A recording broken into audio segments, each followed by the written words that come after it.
Hey guys, Ken77171 back with another ATS video. Just got done with the quick trip in the Volvo Electric. That was pretty interesting.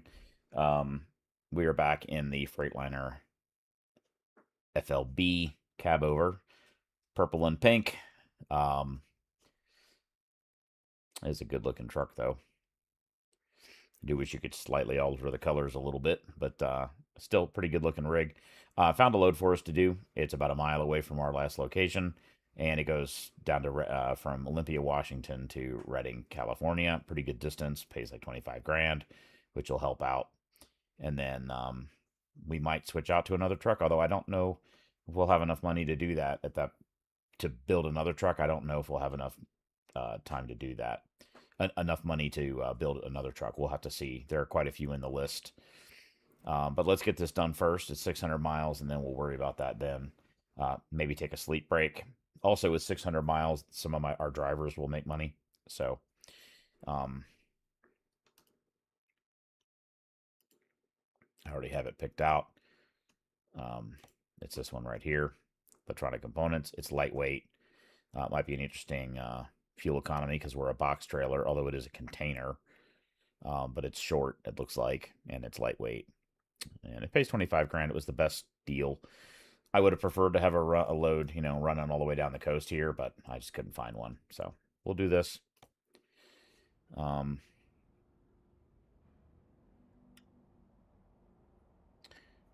recenter. We already did. Let me go in here and double check that there's nothing we need to do service-wise. No, we're at 1% there.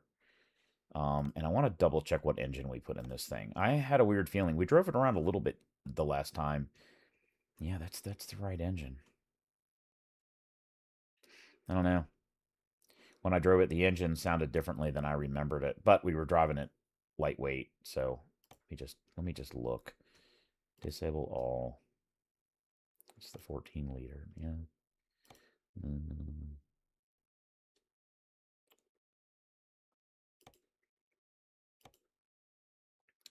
That was definitely it.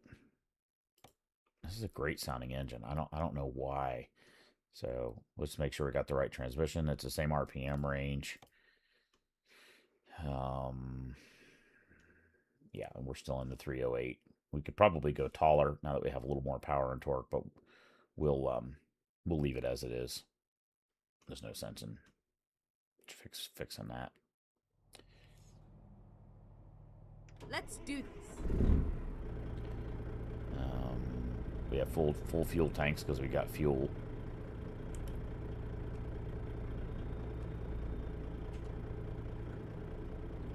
Let's see what that looks like with our new lights down there. So high beams. Oh, why did the high beams go off? It's interesting because... Huh? What the hell? Oh. Again, we went in and out of the service, and for some frickin' reason, it unselects like those and those. I don't know why that happens, but these two, if they're unselected, pressing the button on the controller will not activate unless you highlight them here first. Yeah, now it's working. So, because the ones with the halo lights weren't lit, and the ones on the bottom there weren't going into high beam mode. So now all those ones on the bottom are on all the time, which should help with the night with the low beam. And then high beam is pretty amazing. Oops. There's what reverse looks like. So that lights up behind you real nice. And our lights in the back are pretty cool.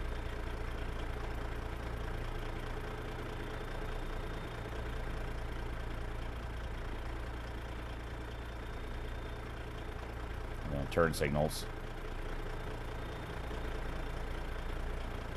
Probably ought to change those ones in the staircase. They're not very, they don't really show up compared to the big blinker.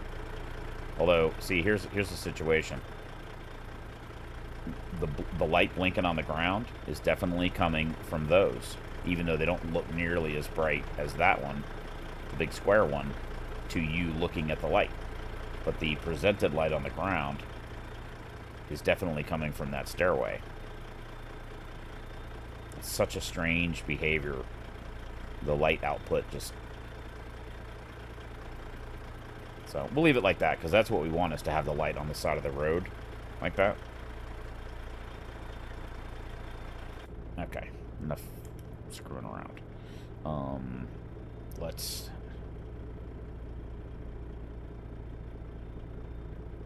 reset our fuel economy. We'll have a little bit of empty.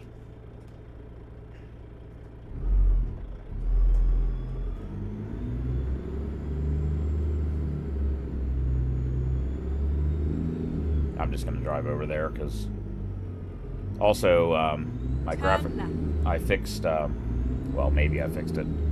The, when my graphics card just, the driver got updated, and I went back into AMD Overdrive, and all the I had my GPU set to take the third exit. overclocked, and that all stuff, every time it updates, it defaults back to, you know, stock default. Exit now.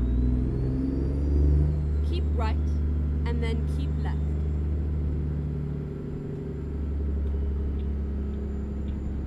Keep left, and then turn left. Turn left.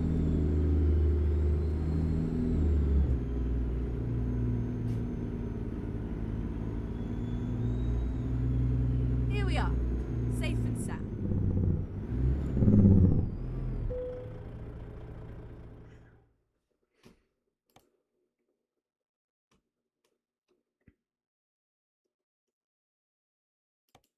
Let's go.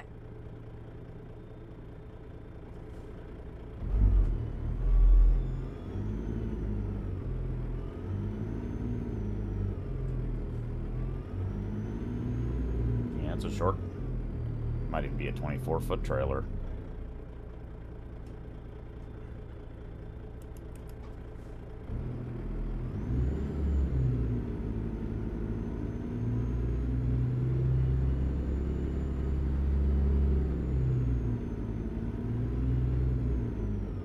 Could have done a sleep break, but we already did a sleep break.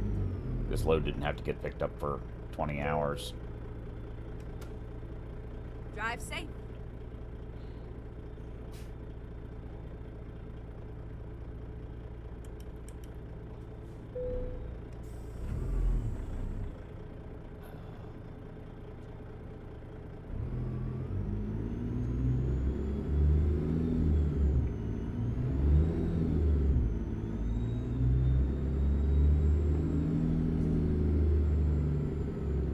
See the wheels move back there in the window. One cool thing is you can look at the how the trailer gets illuminated by those lights in the back. It's pretty cool.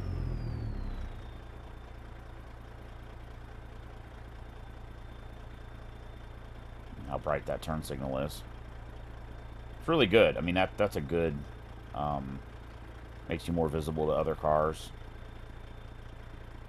Interesting, there's no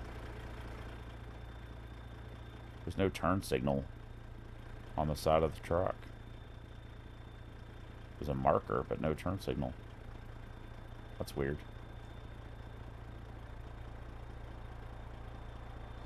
Okay, well. We're already at $177,000 again, so it's midnight. Turn right. We're going to have a few hours of driving in dark.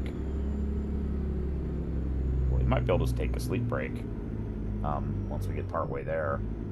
When is it expected? When is it expected? Friday between noon and 6 a.m.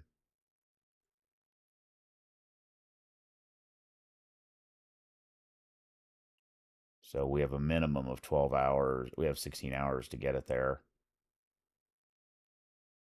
Because it's Friday at 11:30 p.m.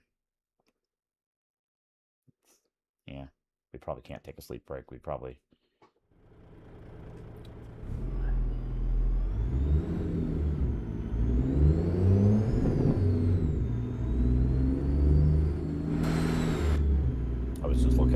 audio input. And I think mine, At yeah, the roundabout, mine, take the third exit. mine was turned down. Boy, it really gets jittery when I move the volume. Yeah, dude, my turn. For whatever reason, the volume up and down on my headset absolutely hammers Exit now. the computer. Occasionally it crashes the game. Well, I gotta turn it down. Keep right, and then turn right. Yeah. I don't know why that does that. Turn right. I've thought about going back to a wired headset. Find like a really good, or even I was thinking about going into a in-ears.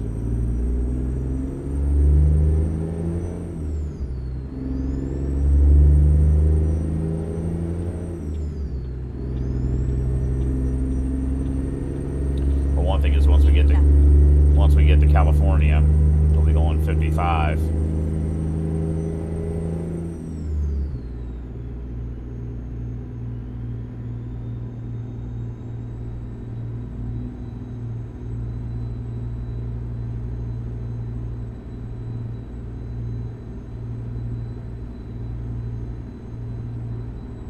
Keep left. I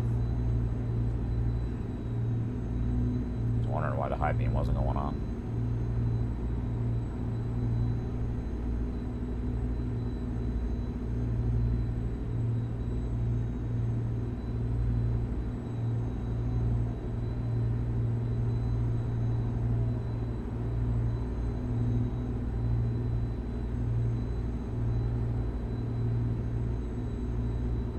One negative of having that many lights on the truck is when it goes from high beam to low beam, it's a significant dramatic change, and it makes you feel like, wow, I can't see shit with the low beams on. But having those lower lights now makes at least the ground gets lit up more too when it goes to high beam. Of course, I could just turn the high beams off, and then it wouldn't do that. I'd just stay on the lows. With this much traffic, when it go on high, low, it's almost worse.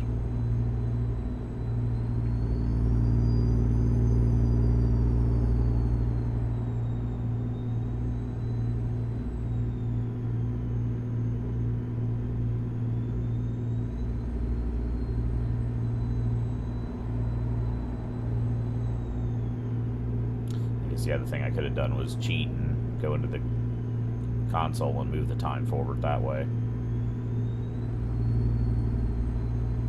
The other shitty part is most of this journey is going to be, well, actually it's 1:30 already, and by about 5 it'll start getting daylight. What was that? Like, dude, what are you doing?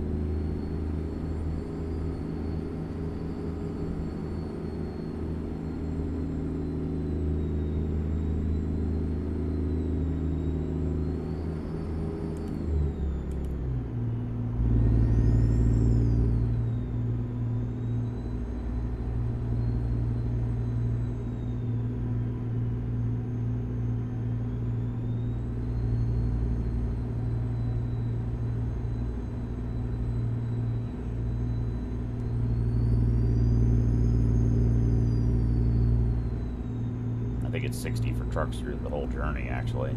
Keep left. And then once we get to California, it's going to go to 55. Why are the high beams not going on?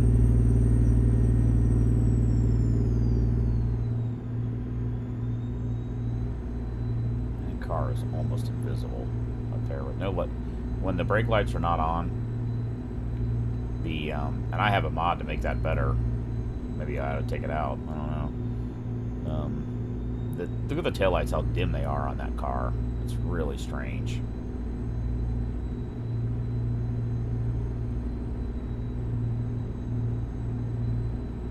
Keep left.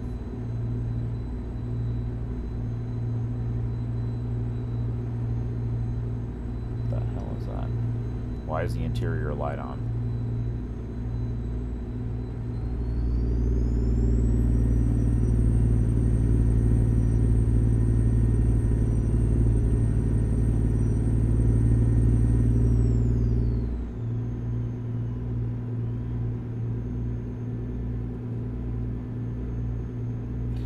So this is a 14-liter 60 Series Detroit from Z Mods. A little louder exhaust and more turbo noise.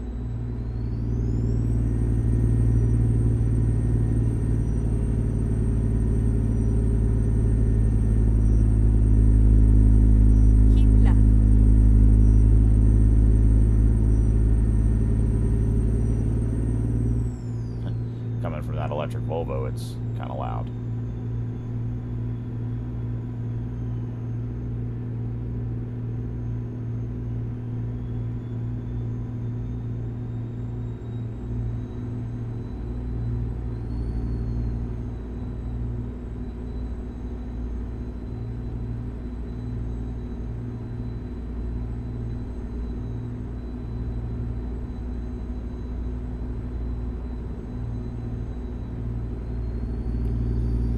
Portland. Keep left. So we basically just entered Oregon.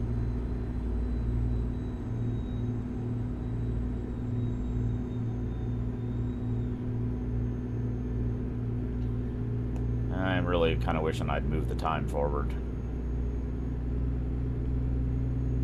I could have moved it forward to like 5 a.m. and we could have still got the delivery.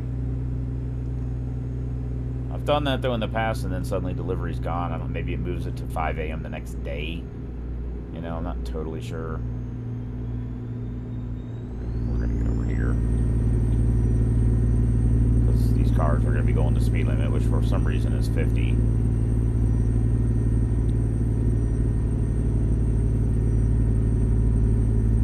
We actually might have to get back right though.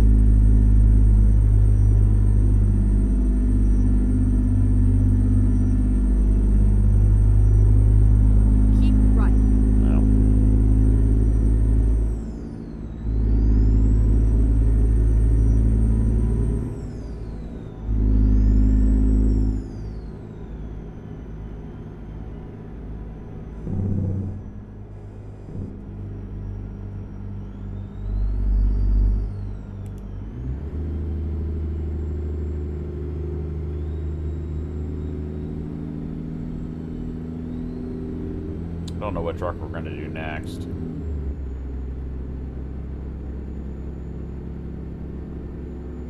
Kind of inclined to do the Freightliner FLB.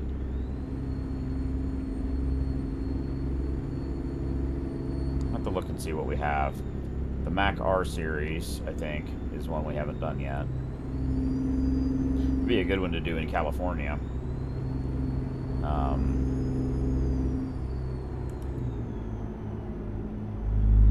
It's actually more suited. Maybe we should save that for Illinois.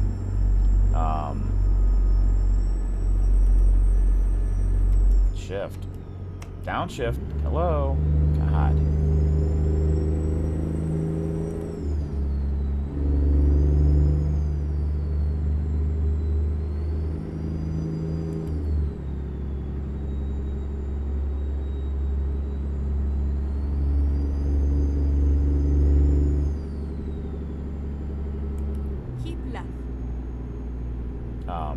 There's something right there we could go explore.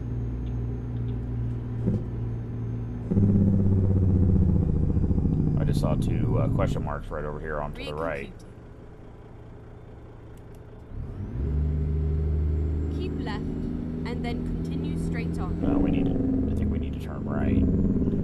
Go straight on. Never mind. I'll find a new route.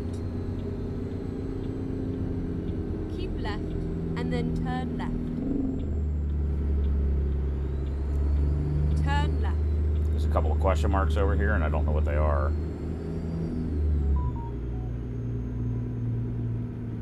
It's a dealer. That's a recruiter. there's an international dealer. Might have to go up in here to trigger it.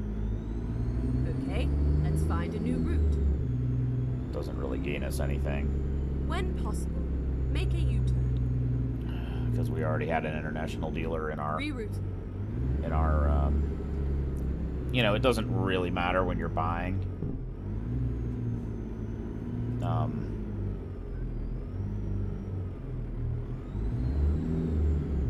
Doesn't really matter when you're buying a truck because you just, you know, you can pick any dealer from anywhere in the country and it ships the... Turn right. Can we go the other way?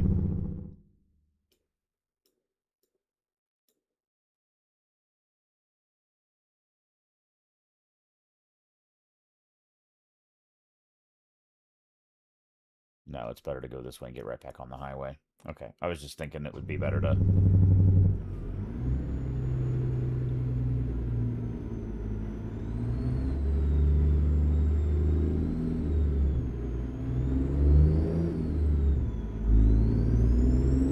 There's definitely more tearing going on in the video than last time. So one of the problems with the game is that it's running on a graphics engine that's pretty ancient.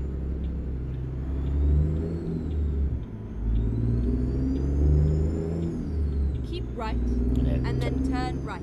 Taxes computers more than it should for what it does. Turn right.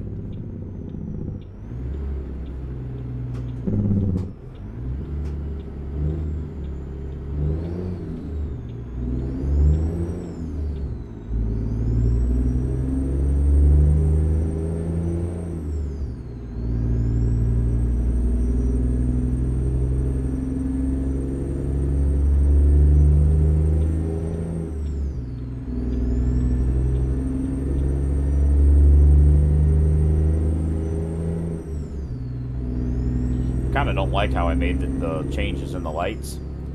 I wish when the high beams went on it threw farther, and it did before when I had those other lights down on the bottom. So it may not have been a perfect... Oh, I fucked up.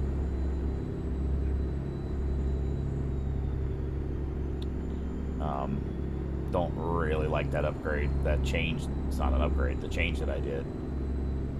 I was hoping it would illuminate down on the bottom more, and it does, but there's a lot of empty darkness out at the distance when the high beams go on, more so than there was before.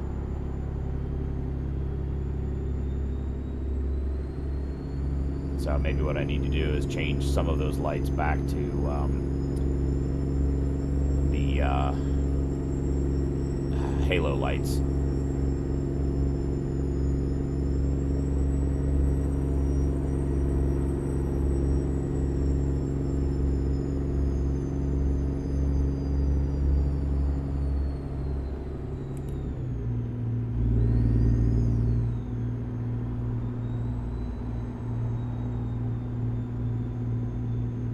Sitting at 9.6 miles per gallon. Not bad.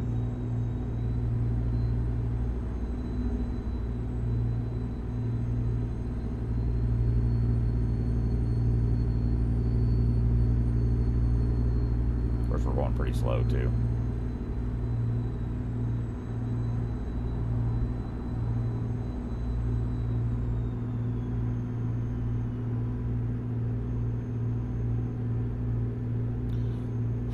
At that international dealer, there was a repair shop there. I could have changed those lights right there. Dumbass.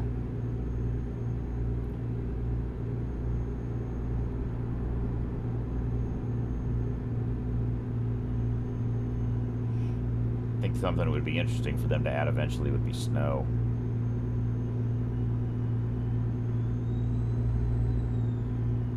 I think that would be pretty cool.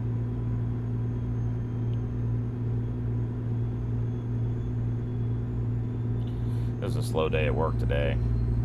Not a lot happened.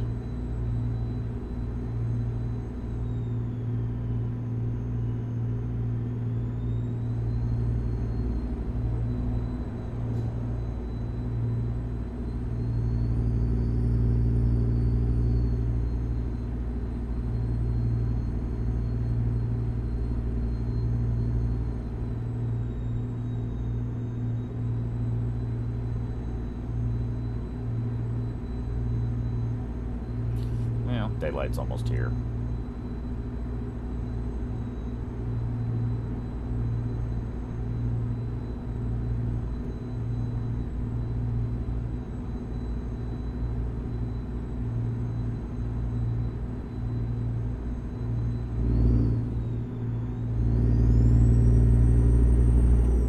Interesting.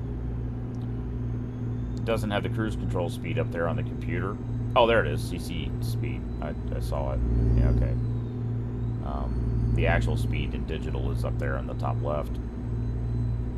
Even though it's got the cruise control emblem next to it. Which is kind of weird.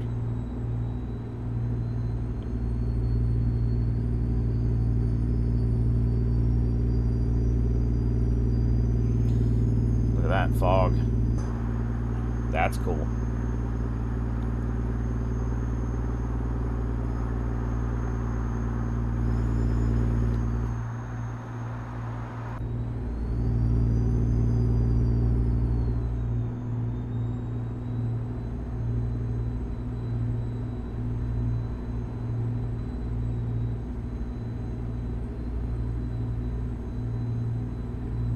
Do really like having the lights on the trucks. What does that say? 55. We're gonna pay attention to that. Slow down just a little bit.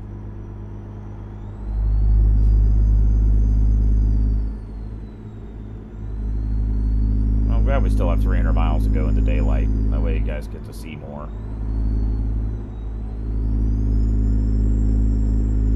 Put a little post-it note on the steering wheel. Only stream during the daylight.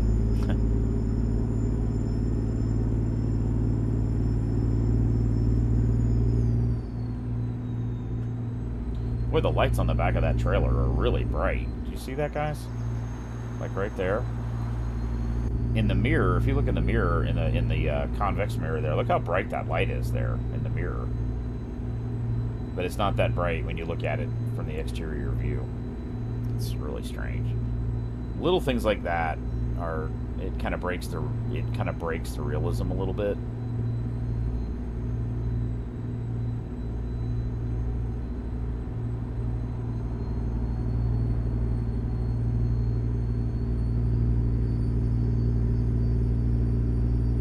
Yeah, I think we'll do the FLD next. And maybe run that all the way back to Texas.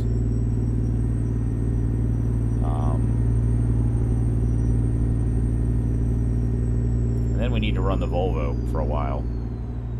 Paid a lot of money for that one, so we need to do a few trips in that.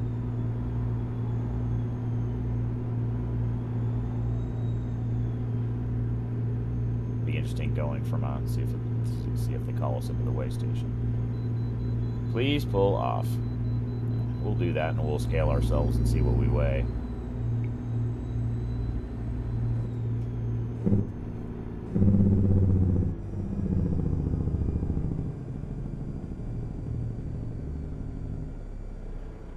Finding a new route.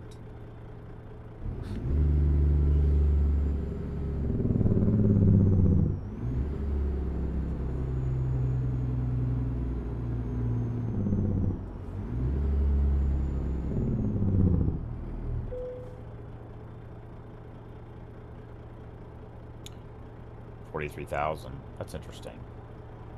What does our cargo weigh? 11.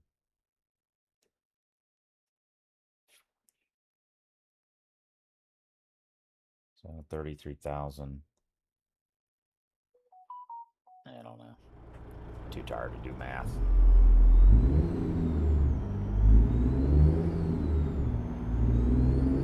Go straight on.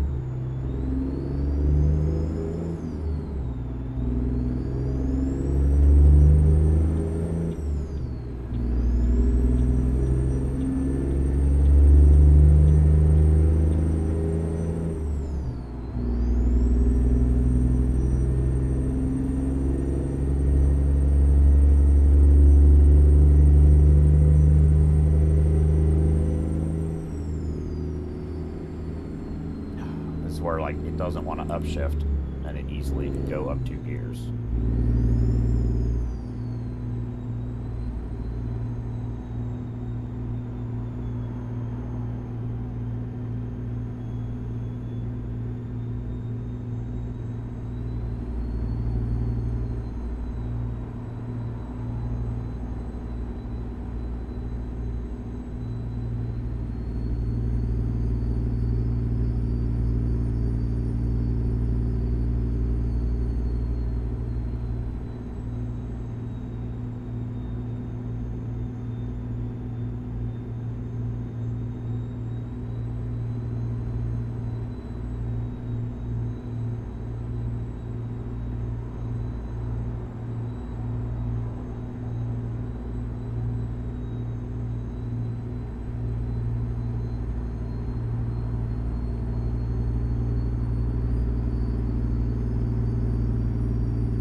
I drove the FLD in my other profile for quite a while. It's also heavy because it's a mod truck. I think it's by Harvin. Harvin makes a lot of trucks. I think he did this one too. Pretty reputable modder. Does a good job with the trucks. As I said, though, all of the mod trucks seem to be overweight for some reason. Or the game calculates them as overweight is probably more like it. I don't know. I don't know what the cause is, but...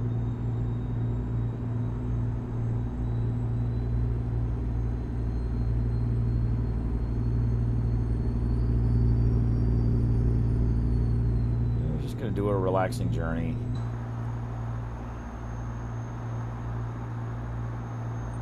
Some electronic components.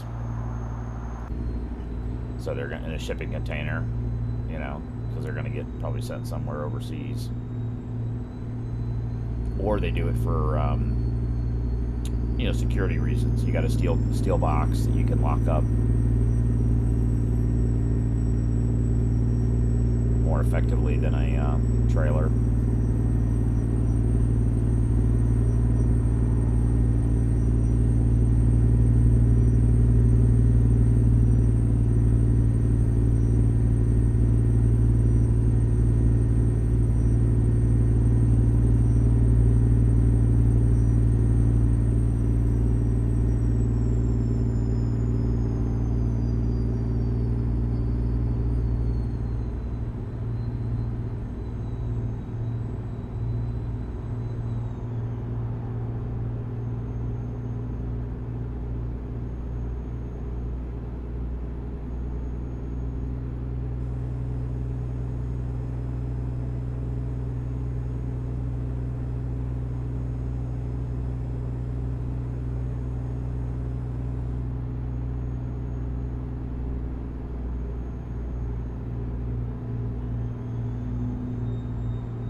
A second, guys. My phone beeped.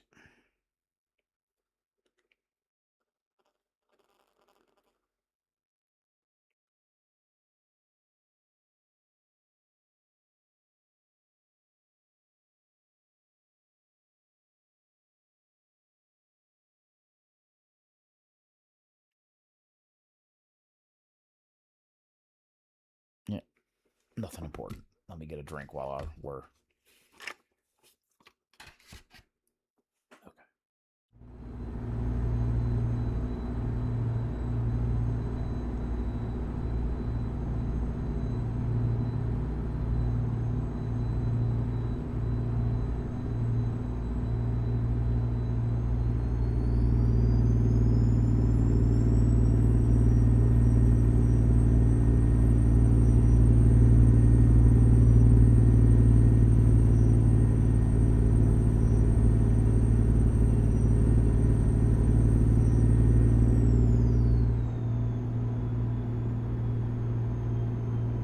think about what engine we want to put in the Freightliner, the new Freightliner we're going to do.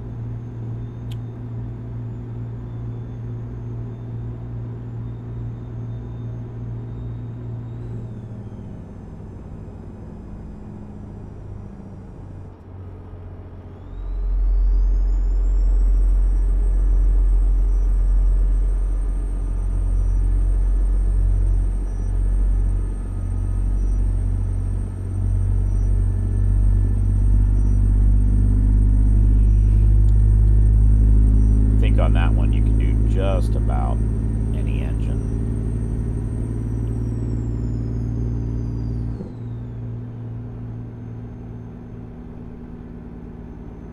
Did we enter California? I don't know, but why is everybody going so damn slow?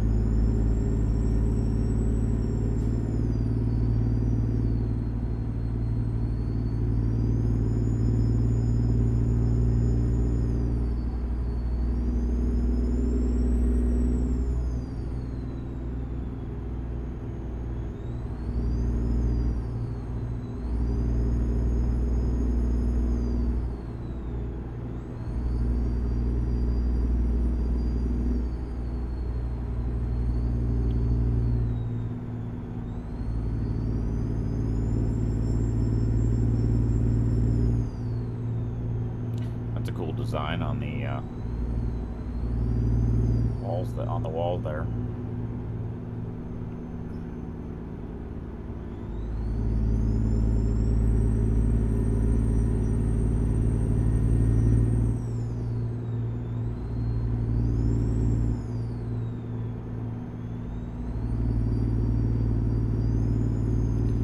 I'm excited to drive the Volvo too. But I think we could end up in that one for a while because it's a modern new truck, which we had been driving previously, so I'm more inclined to go ahead and finish with the old school mod trucks and then go back into something modern and do some loads with it, give it a try. We really like the Volvo VNL that we already have in our fleet. If it asks me to stop, I'm not going to stop. Please pull in. Yeah, fuck you. I already pulled in.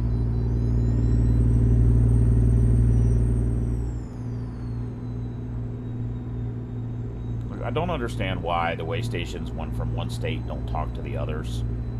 You know, like, gee, he just got weighed in Oregon, right on the other side of the border. And a lot of times it is. You'll get weighed as you exit a state, just before you exit a state. And then there's another one on the other side, and you end up having to pull in twice. And it's like, why don't they just communicate with each other? Like, hey, this truck just came through and it was fine. It seems like an easy thing to do to save 10,000 trucks from having to stop and reaccelerate multiple times for no freaking reason. You know, at least, you know, on the same calendar day or something, you know. I don't know. Especially on a border situation like that. Maybe any two weigh stations within a certain distance of each other. I mean, I guess the risk would be, you know, that if it was, you know, all the way across Texas or something, that you could get weighed on the west side of Texas and be okay, and then they stop somewhere and put more shit on your truck. And then you go all the way across Texas with that increased weight. There's a inspection station up here that I think we have to stop right. for. This will be then exit right. This will be the entrance to California.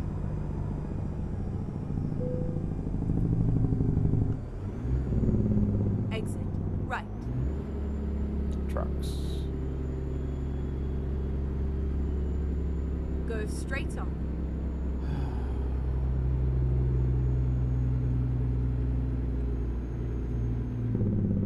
This is like the agricultural inspection station.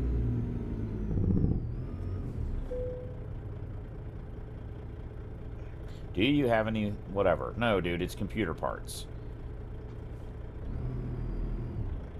Give me a second, guys. I need to move my chair a little bit.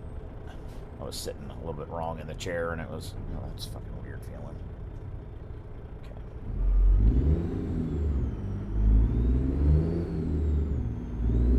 Okay, let's find a new route. I'm on the same fucking route. What the hell are you doing in the weigh station? That guy just got run over by my trailer.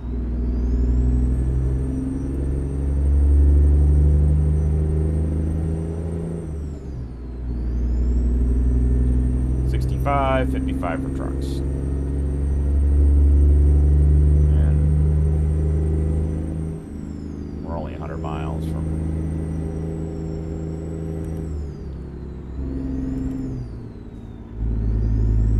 We're only 100 miles to the delivery. Generally in California, when you're on the I-5, Speed limit for trucks is 55, but it's straight and flat. You can run in the left lane going with the car traffic if you want in-game. Don't do that in real life. You'll get a ticket for sure. All trucks with trailers, even pickup trucks hauling a little tiny 6-foot, 5-foot utility trailer, have to go 55 in California. It's insane. I don't know why they think that's better. Having every car having to constantly like go around you, that does not make things safer. Doesn't make the traffic flow better. I don't know why they think that's...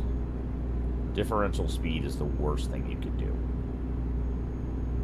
Split the difference. You know, it's 55 for trucks and 65 for cars, then make everybody go 60. The car people will hate that. Especially where it's straight and flat and open. There's not really a good reason to be rolling along at 55 for no damn reason.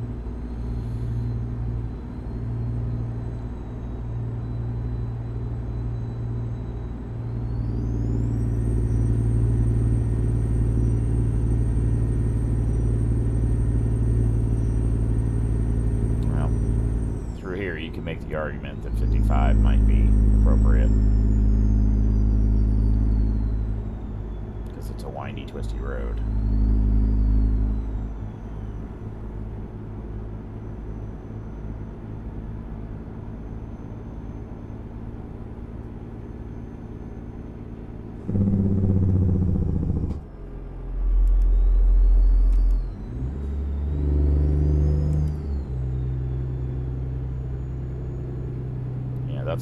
That's a twisty ass section right there.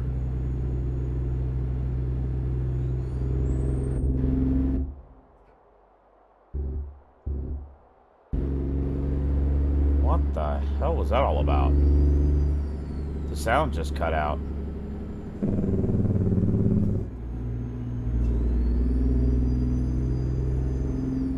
I have no idea what the cause of that was. It looked like somebody turned off the ignition in the truck.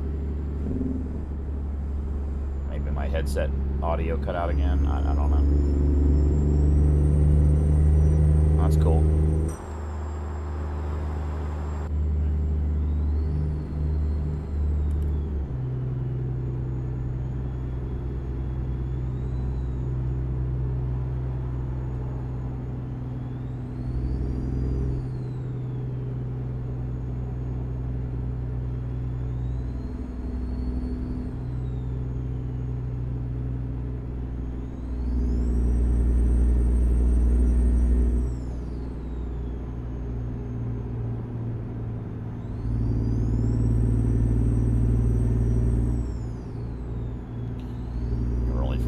From the delivery, so this will be done. 45-minute video, short for me, and I'll end it and see what we're gonna do next.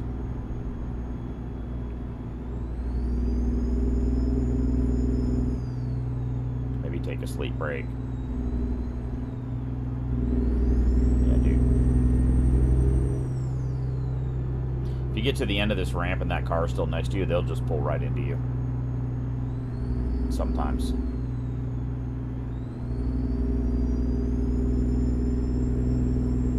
I think I need to go to a wired headset.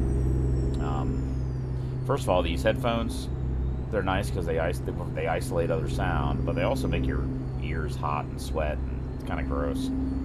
Only thing I don't know about in-ears is whether, like, my ears would get tired of having them in there, whether they make my ear canal sore. I don't really know. But I thought about getting a good set of in-ears. Or at least a decent set, you know. Keep right, and then exit. And then right. you just deal with the audio out coming from the computer, run an extension cord. Problem is you gotta be sure you right. You gotta remember to take them out of your ear before you get up out of your chair. Keep left, and then turn left.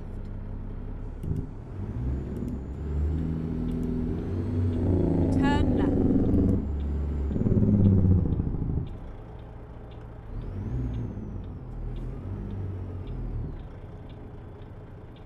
I wonder what the lights... Okay, they're just white.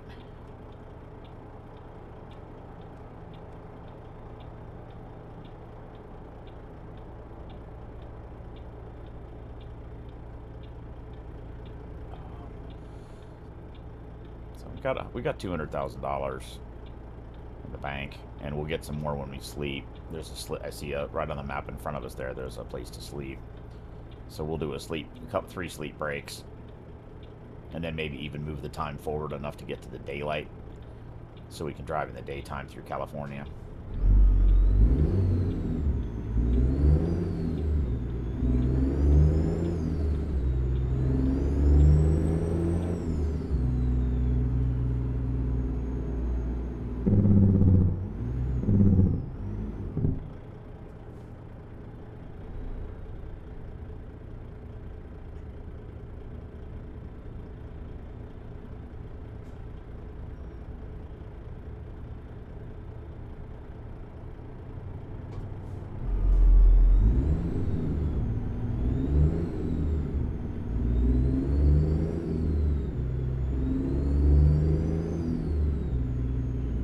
Untimed traffic light. Like right now, turn green.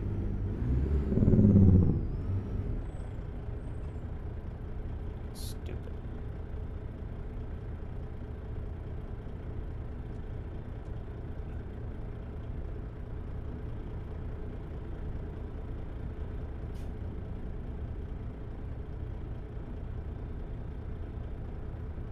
By the way, streaming in 1440 seems to be fine. I haven't had any issues, and the video quality. I need to go back and look. I think the video quality looks okay.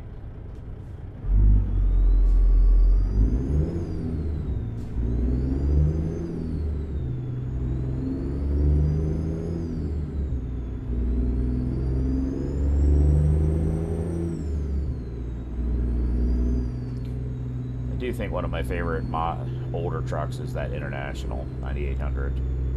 It just does everything well, except for the dash cluster being kind of not great. But that paired with a modern engine, which in my other profile I have a International S13 with a T24 transmission, and so you got a super quiet, super torquey combination in a old school truck. Turn right. And pretty neat. Don't know if anybody's ever actually done that.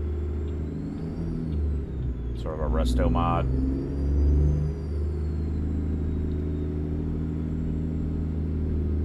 It's a Holiday Inn right there.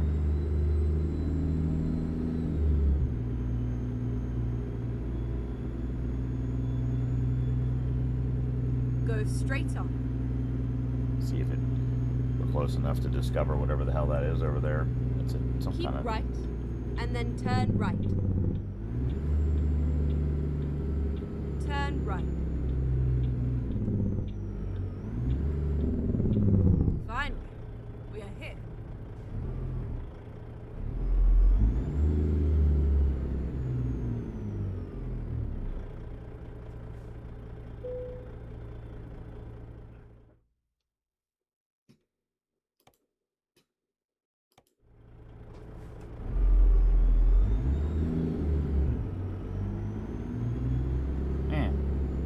put it right there next to the forklift with another truck that's like... Guys, don't ever do this shit. If you're a truck driver, they will often ask you to pull away, to get out from under the trailer. They don't want you hooked to the trailer. You don't have to be pulled that far out. And if you're going to do that, then go park out there somewhere. Don't sit like 20 feet in front of your trailer blocking the dock next to you. I've seen people do that in real life. It's so annoying. Like, dude, there's no reason to do that. Move your truck over to the corner or something. No. It helps if you put it actually in reverse.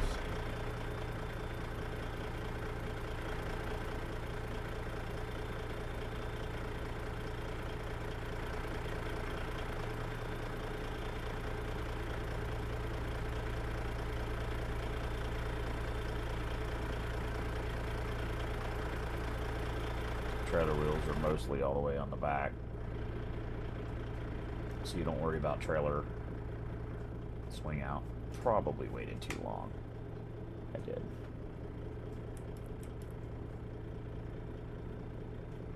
Oh, great, rain.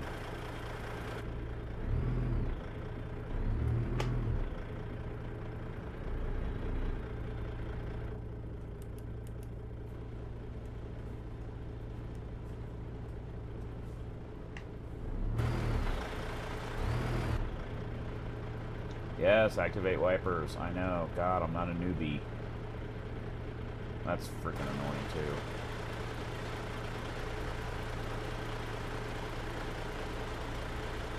Every time the game updates to a new version or some new thing. Oh, I'm fucking this all up. I need an external view, guys. Actually. Yeah.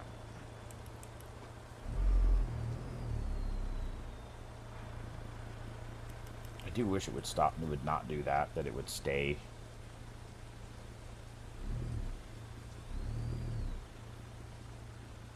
In that fixed view.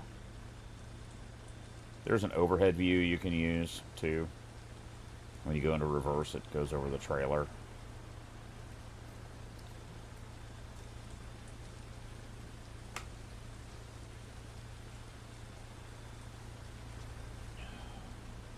I just wish if I set it there, I wish it would just stay there. You know, the camera angle, rather than wander like that. Because it's following the truck, is what it's doing. There's no really perfect answer to how to handle the graphics, but, like, it's kind of annoying. Like, you can do that, and then when you go to reverse, that works.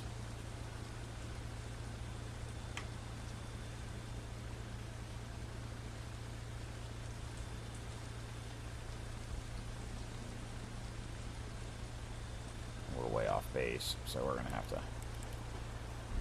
I kind of wish it would just zoom out enough that it would cover both the tractor and the trailer, not go to the front of the tractor and then the back of in the middle of the trailer, like that. I kind of need to see the entire picture.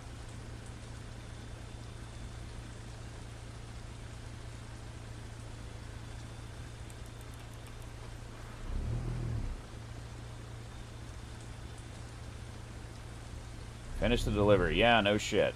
Thank you. I understand. Leave me alone.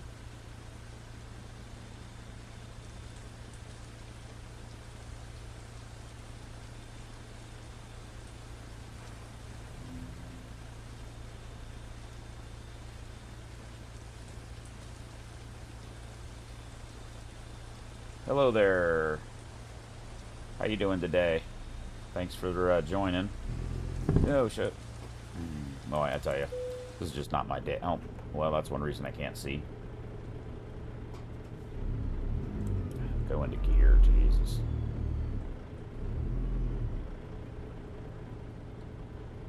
That's it. Pepito, appreciate the comment. How you doing today, this morning? Or whatever it is where you're at.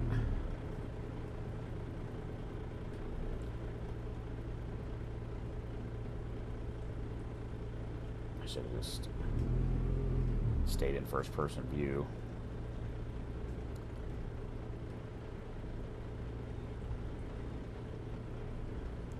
There we go.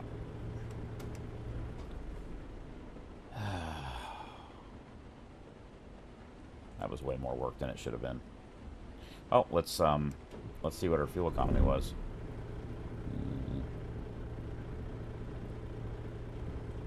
10.3. Pretty good. We were going slow most of the way. Do you think those windshield wiper blades could be smaller? Like there's 6 inches of windshield above and below. Oh well. Things to complain about, right? Alright. We should make it to the next level.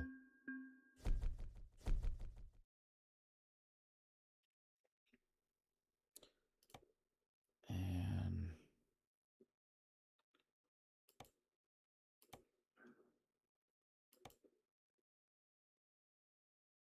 it's American Truck Simulator. Papito asked, what game is this? Yes. It's American Truck Simulator with This is sort of my newer profile. Started off just picking all of the basic trucks, um, basically cabovers, the cheapest truck in each brand, and running them for a while, and then buying another truck and handing that truck off to a company driver and sort of building the company that way. And then we did that for a while till we went through all of the trucks. And then I've been doing a series where I've been driving mod trucks. That's not what I wanted to do. So we have, we started off with an International LT. Actually, I have two of these in here. I don't remember why. That was the one we started with, the cheapest one we could possibly buy.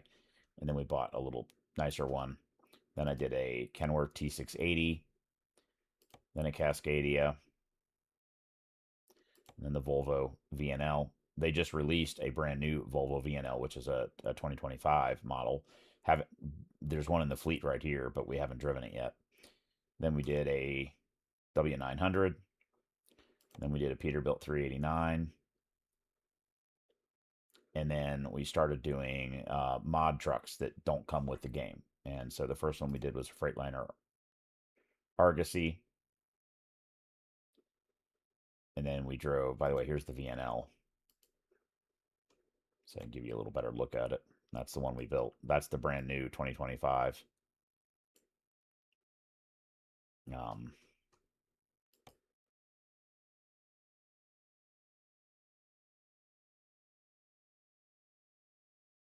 Yeah, I'm talking to you. I can't comment. I can't type easily, so I'll just talk back to you when I see your comment. So that's the Freightliner Argosy. And then this International 9800 was the last one we did. And then our current truck is this purple Freightliner FLB. And then I think the next truck we're going to do is a Freightliner FLD. Get all the way back to our home base in Texas, and then maybe try out the new Volvo. We've not driven this truck yet, so. And then they just dropped Illinois on the map, the DLC for Illinois. So here's the country. So we started in Texas, in Dallas, and but they just dropped Illinois this week. This is my newer profile. I have way more driving in my other profile. So that's what we've been doing.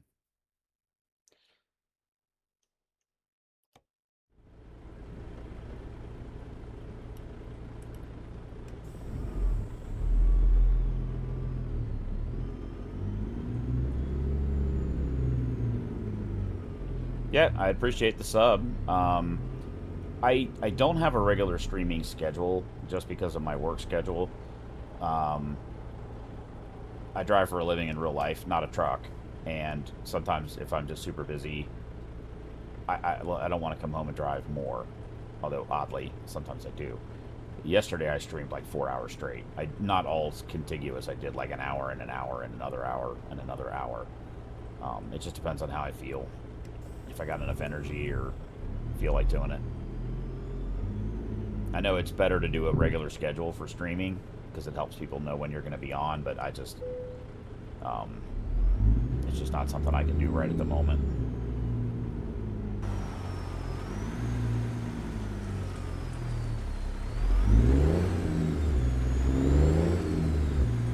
Oh, it's an airport over there. That's cool.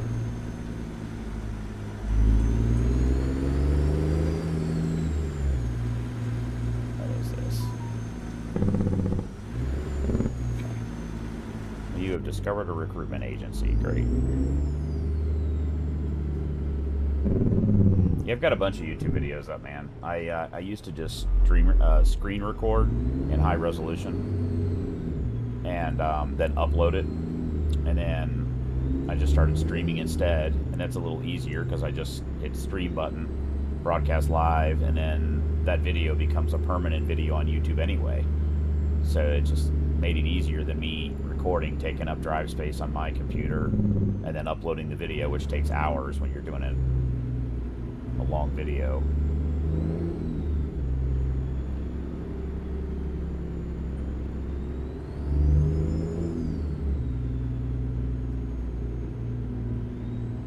Where the hell is the place to sleep at? I know I saw.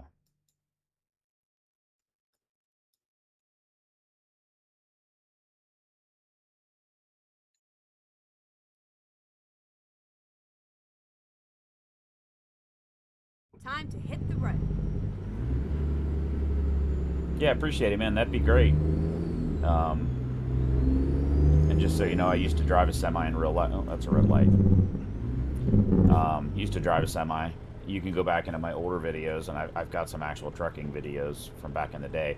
They're all low resolution because that's what was available. But I've got some driving videos. You can look for Michigan City. I had some pretty interesting backup videos where I did multiple camera angles with a couple different cell phones and a GoPro, and those are pretty interesting. But that's been a while ago.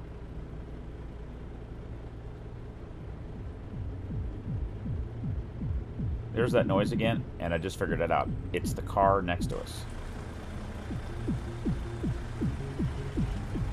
So they have music in the coming from the cars next to you now.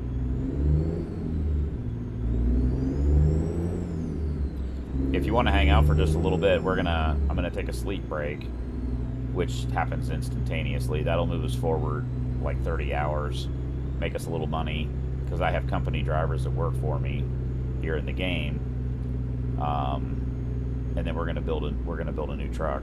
Go straight on. So if you want to see how that works, it's a fun game. It's not that expensive. Left, and then turn left. The each of the maps, they give you, I think, California, Arizona for free, and then each of the maps or areas are extra. You can download them. Sometimes they go on sale. Normally they're about $15 for each map, but sometimes they go on sale for $5.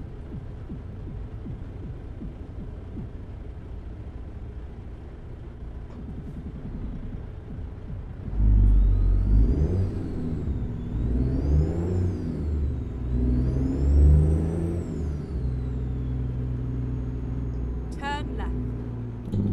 Don't do this in real life, but I'm going to blow this red light because we have a green light right there.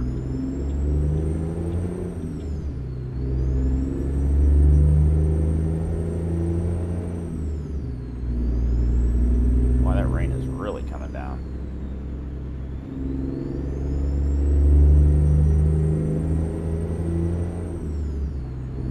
Keep right, and then exit right.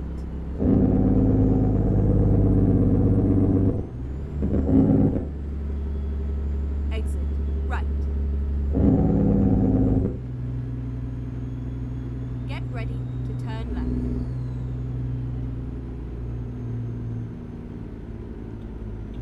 Turn left. My God, I can't see shit.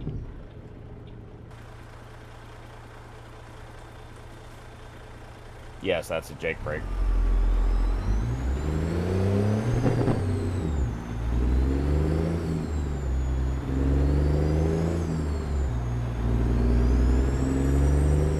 Keep right.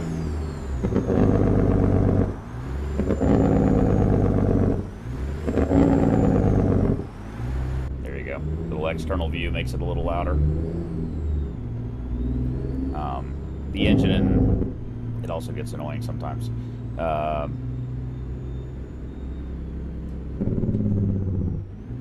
Recomputing. The engine in this truck is a 60 series Make Detroit. a U-turn. Oh, shut up. Stupid navigation yelling at me like, yes, I know. Leave me alone.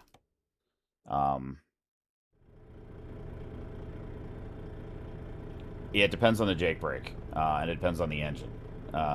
Some engines, if they get no mufflers, it'll be really loud.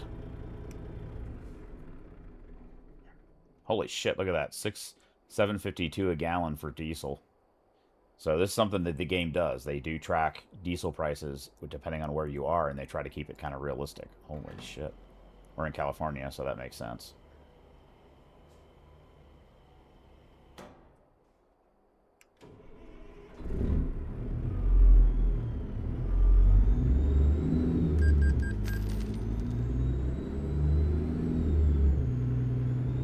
So we're going to go over here to a parking space, and then you can sleep.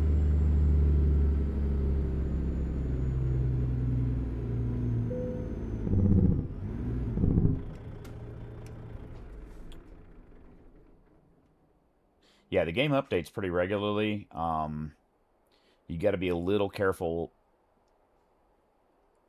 Um, there are a lot of mods in the game that I would suggest starting off just run the straight vanilla game without any extra modifications.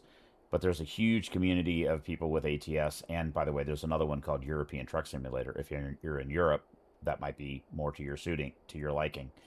Um, and there's a bunch of mods. People mod trucks. They build truck. This truck I'm driving is not in the game. It somebody built it, and the problem with that is when they do a game update, especially a major update, a lot of times those mods get broken temporarily until the person who built the mod makes a fix for it.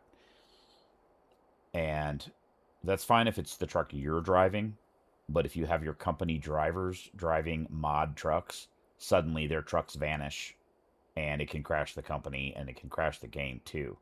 So you always want to have your company drivers driving a factory unmodified truck. And it doesn't matter what truck they're driving. There's no like more fuel economy, worse fuel economy. None of that matters to the company drivers. It's just a truck. Um, if your own truck breaks in the game, that's fine. You could just buy another truck or change into something else or whatever. But there's a ton of stuff you can get there. I'll show you. Well, let me do the sleep break first while I'm here. So you hit enter, and then you get some rest. The clock moves forward 10 hours. So here's nighttime.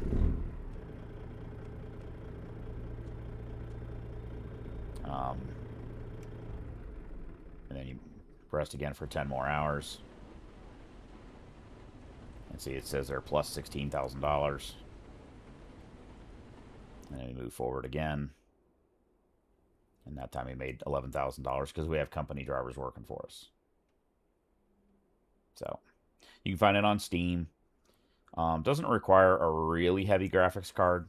I've got a sort of medium grade one. That's a AMD 6700, I think. The better it works better with NVIDIA, so I'd do an NVIDIA card if you can.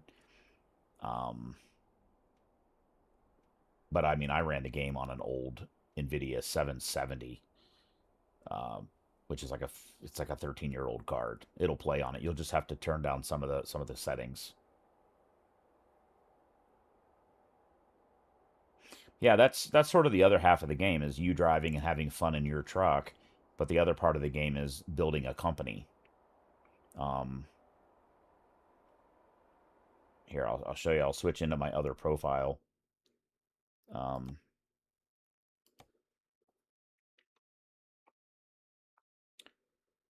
So here's a list of mods. Yes, there is a maximum amount of drivers you can have. I don't know what it is currently, though. I ran into that maximum in European Truck Simulator. So these are all mods that I added to the game. These are from Z Mods, which is a third party. You got to buy those, but a lot of these are free inside the Steam Workshop. You'll find them, and then you would click on it and then it'll add it over to this list, and these are the list of active mods in this particular profile. So when I started this new profile, I had no mods in here at all. I was trying to run vanilla game, but honestly, it's a lot of fun to tweak and modify and do, kind of do things your own way. But let me switch over to my other profile and I'll show you, because I don't have that many company drivers in this. Change career.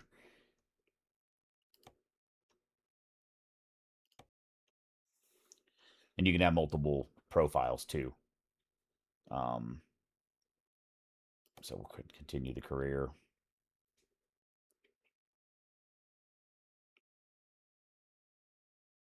And it takes it a few minutes to switch profiles because it's got to load everything in.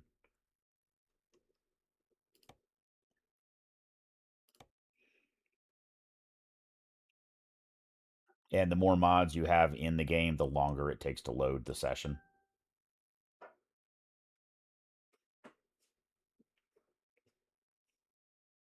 This profile has a lot more mods in it and a lot more drivers and a lot more trucks.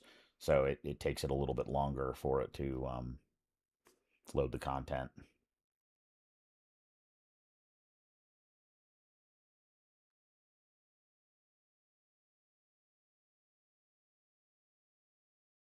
I've got some European Truck Simulator streams and also videos uploaded as well. Lot slower driving in ETS, European Truck Simulator, and a lot more complicated roads, more compact. There's a lot more. It can be a little frustrating, but it's also can be challenging. Of course, their trucks are totally different than ours over here. They run, the little short cabovers. But it's kind of cool to, see trucks and makes and models that we don't have here. But the speed limit in most of Europe is about 55 miles per hour. So everything from custom sound, yeah, body kits, paint, skins, yeah, are in mods.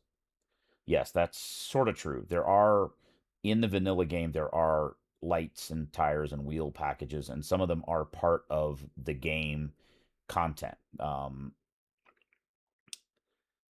So there are some paint jobs that are part of the game, and then people make stuff too. Um, I'll just stay here. So if we go to the company here, we'll look at driver manager. So these are all of my company drivers. And let's see how many there are. I have 138 company drivers in this profile. Well, 137 because that's me. And I picked this Peterbilt 579 because it's the cheapest truck in the game. And it doesn't matter what truck they're driving. You building them a $300,000 truck with fancy everything doesn't make any difference at all as far as how much money they earn you. So there's no point in doing that. Buy a super cheap truck and you'll make the same money. The other thing I've learned is you don't need to assign them a trailer. I did originally. Um, I used to put like there's 5 trucks in each garage. I used to put like at least 5 trailers in each garage. But somebody did a test where they had an identical profile, and one they had drivers with truck trailers and another one with no trailers. And then what they do is then those drivers just take the truck and go find loads that need to be done. What he found is they earn more money when they don't have a trailer attached. And of course, then you're also not spending the money buying a trailer. So it's a win-win. Um, Here, I'll just give you the map. There's a map preview too. So these are all the company drivers that I have spread out.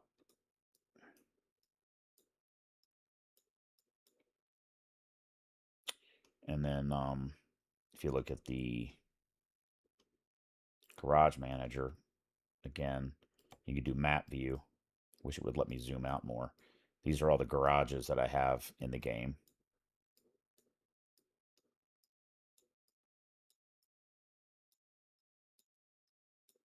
And you can strategically place these.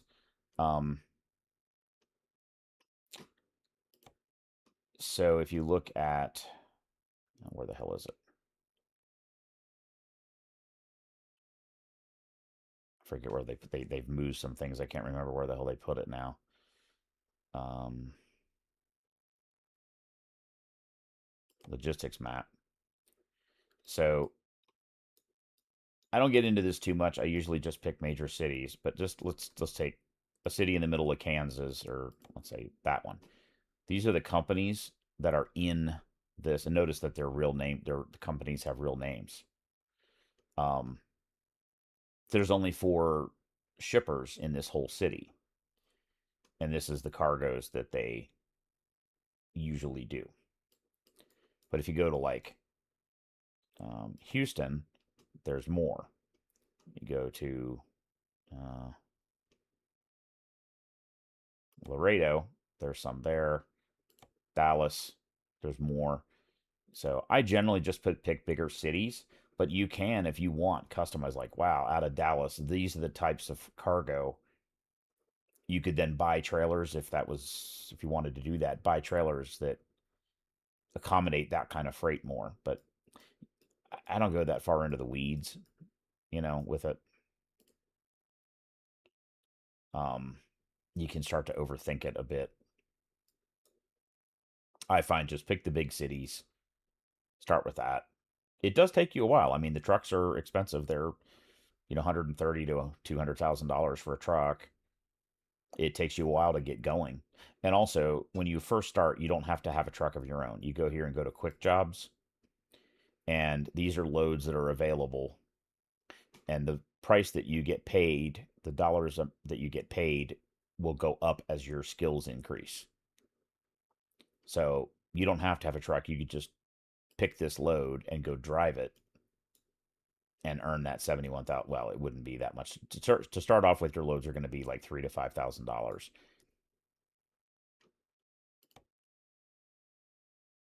Let's see, where is it? Where the hell is my skill level? Maybe I gotta click on that. Yeah.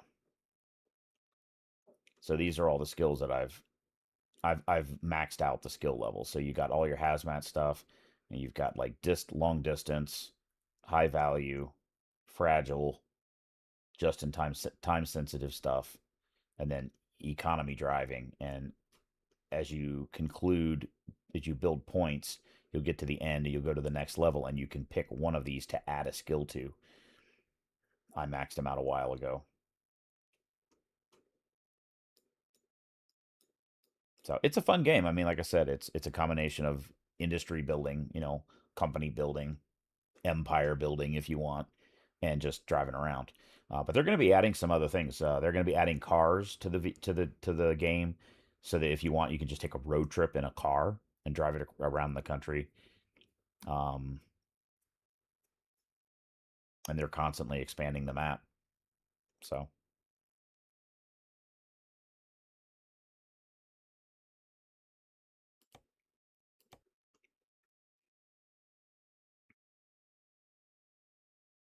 the physics is good. It's not perfect, but it's pretty good. And I would recommend a wheel. But if you want to just get started with an Xbox controller, I played for a long time with an Xbox controller. It does actually have some advantages. Um, there's a lot of different ways, and I'd look on YouTube. There's a bunch of people with amazing setups. Mine's pretty simple. This is an old phone that I'm using. It's running a app called Sim Dashboard. It runs on the computer, runs on the phone, and it gives you an extra dashboard with buttons. And then this is a Stream Deck, which you can also configure to. You could put some buttons that'll link into the game. So like horn, wipers, things like that. You can set a Stream Deck to do that too. But you can also do it in a. I'd get like a 7-inch tablet. I just happen to have this phone, but you get like a 7-inch tablet, and then you can customize buttons, link them into the game, and then you can hit that for the wiper button. You can hit this for that button, rather than having to reach for the keyboard.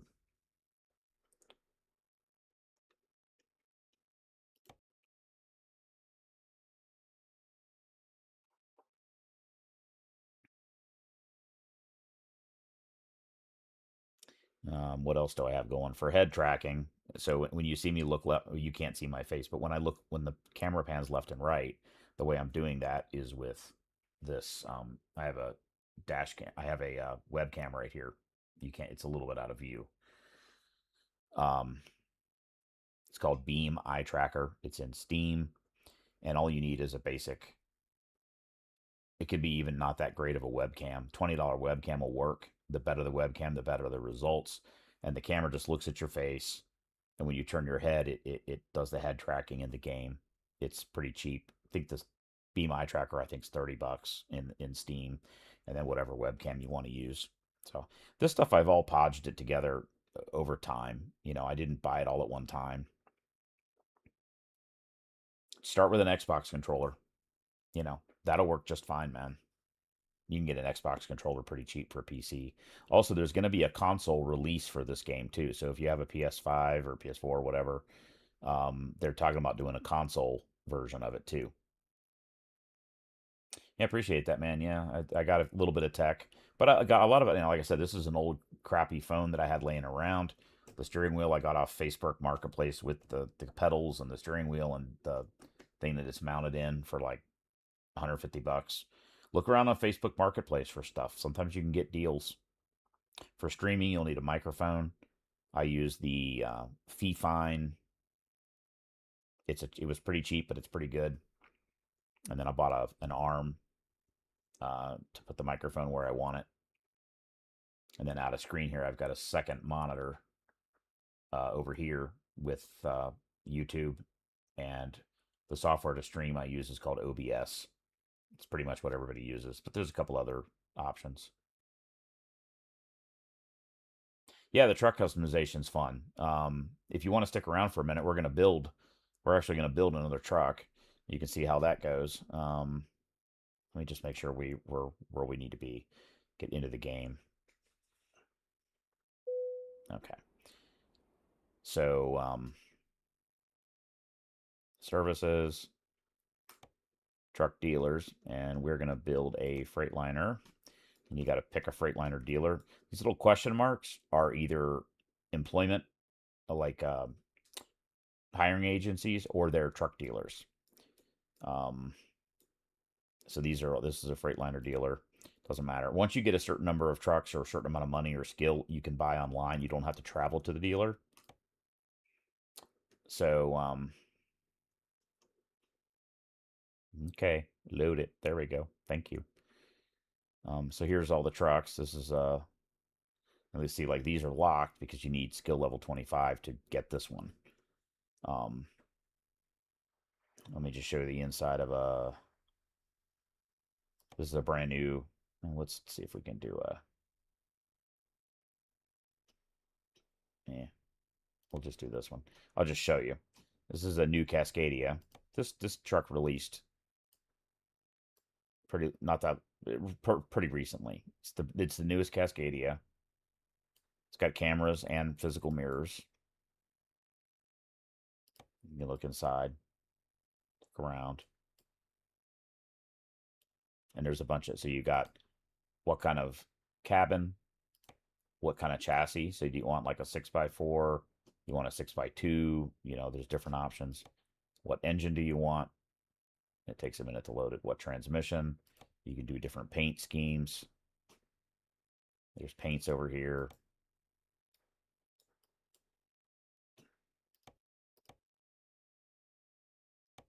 All kinds of stuff you can do. Some of these are free.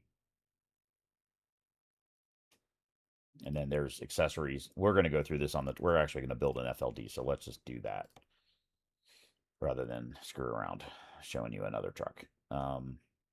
Oh, stop. Sometimes the game gets a little laggy like that. So we're going to build a Freightliner FLD. This is an older truck. They quit making them maybe late 90s. I don't know for sure. Custom configuration. So we can do a mid roof. We can do a raised roof, which I think we'll do a raised roof because give you a little more interior space to do stuff. On the chassis, there's no choices here. Some of them don't have many choices, like that other Freightliner had a whole bunch of choices here. So it's a 6x4. What that means is that there's 6 wheels, 1, 2, 3, 4, 5, 6, and 4 are drive wheels. 1, 2, 3, 4. So you have 2 powered axles. Yeah, the mid looks good too. Um, it depends, in real life, it would depend on what kind of freight you're hauling. If you're going to be doing flatbed stuff where you don't need, you don't, that you're going to have a low trailer, then the mid roof's actually better. But if you're going to be doing like box trailers, you're better off to have the high roof because then the trailer is the same height as the roof and you get better aerodynamics and better fuel economy. So since I do a mix of stuff, I typically pick the high roof. Chassis 6x4 engine. Um, these are all mod engines. Of course, this is the whole truck's a mod truck too. Um, usually go by one. So this mod Freightliner FLD, this will be what came with the truck. So 34 Caterpillar 3406B. But I have some mods that I really like. This 3406E. This is from Z Mods, I think. Yeah. And some of these are unrealistic. Like 732 horsepower. It's not really um it's not really something you would actually find on the road. So let's pick the 3406. 550 horses, more than enough. 1200 RPM. So you want to pick a transmission. And I got a bunch of mods here. That is whatever. This is the list that came with this truck. But this real Eaton Fuller transmissions mod is amazing because there's like 10,000 transmissions in here. And the reason there's so many is you got this Eaton Ultra Shift, and there's different differential ratios that you can pick from depending upon the engine that you're using, where the torque band is. This RTLO is an older type transmission, but is going to fit better with this truck. You can ask ChatGPT about different models, but like this 22, I had to ask, what's the difference between the 22 and the 16? And the answer was the 16 is the one that is used for most trucks. It's lighter, easier shifting, a little quicker to shift.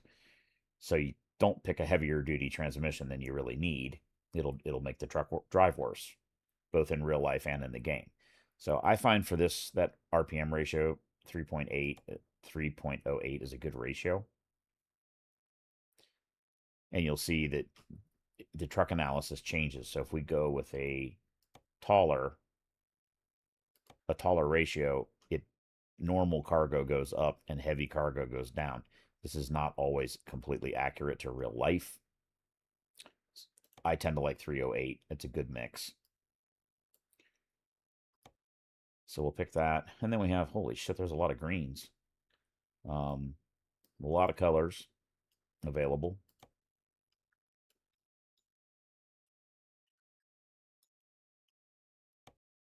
That one is an empty template that you can configure somehow. I don't know how that works. That actually looks pretty good. Just a metallic paint job. Different one, beige. Pretty common color in Freightliners. Black Darkness, Black Queen, Caribbean. Let's see if there's any interesting ones down here. Holy shit, they got a ton of colors. I don't remember there being that many colors.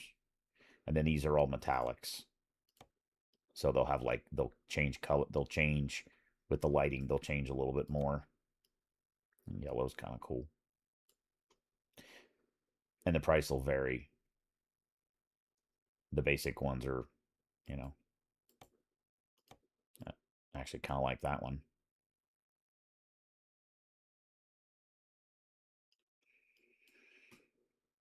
So let's go with that. And also you can change the color. If the color template pops up over here, you can move things around.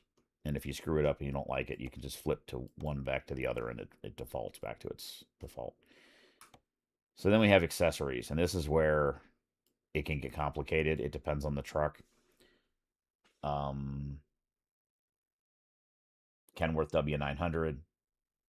The truck we just built, the other Freightliner. Sometimes there are. You think this paint job's too dull? Let's see here.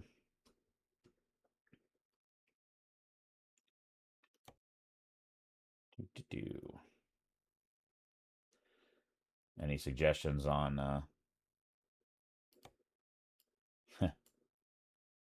orange gold, red cola?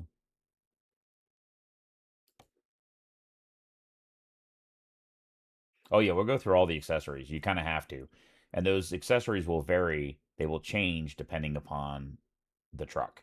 Some trucks will have like a million lights you can put on them all over the place. Others will have almost nothing you can configure. It depends on the truck.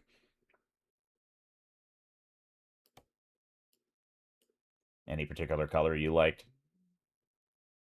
They're all pretty cheap. It doesn't matter. Sometimes these paint jobs are expensive. I've seen some that are like 30,000 bucks.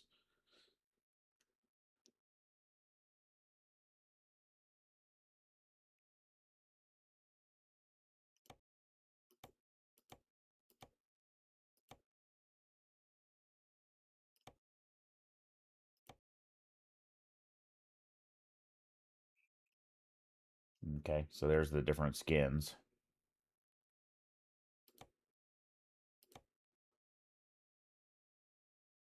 Oh, first,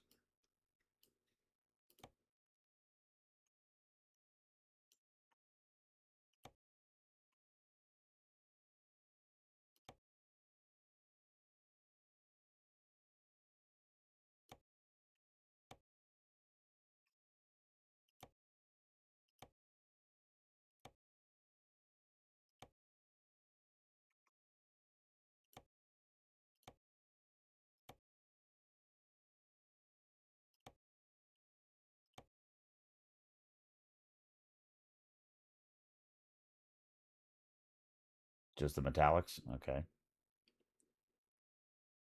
there we go.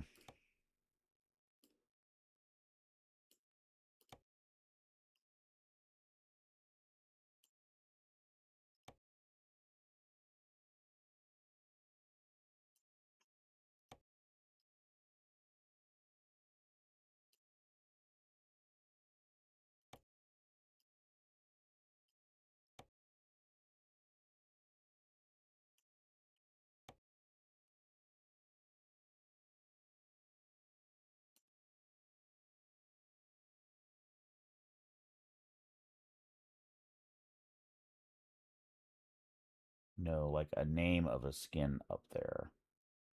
Um, well, the name of it's right here, the Sunset Metallic. Like that's the name of the skin. Um, that was all the metallic colors. You can also make a custom metallic. So you can go like that, and then you can make it whatever you want, both the primary color and the secondary color, and then the clear coat, I think.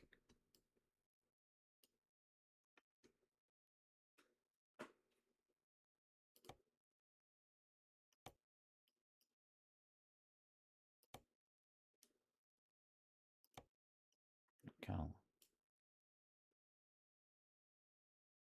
Modelo Storm Metallic. Yeah, that's a good looking one too. It's a nice deep red.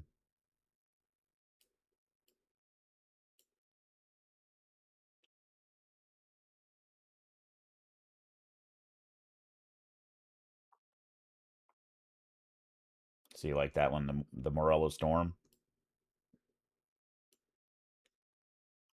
Also, you can change the color anytime you want. You're not stuck with it. You can always go into the repair shop and do any kind of alterations later on. So you're not set with something that you can't change.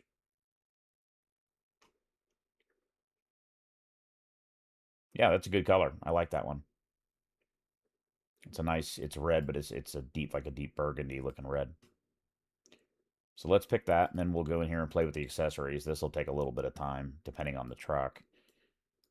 These little PIDs are like things you can change, and they're not always like you're in an external view, but you click that, it'll change something on the dashboard. So you got to be a little careful. Um, Bumper. So you got the stock bumper, and then there's all these choices here. Um,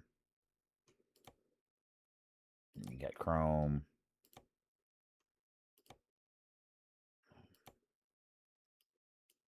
Some of them, if they have little things like this, you can put lights or something in there too.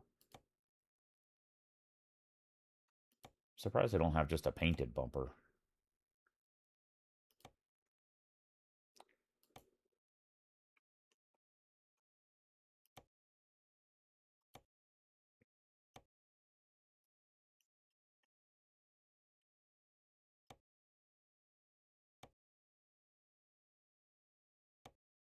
Yeah, I'm surprised there's not a painted an option just painted bumper. That's kind of weird. Usually there's one listed that's just painted.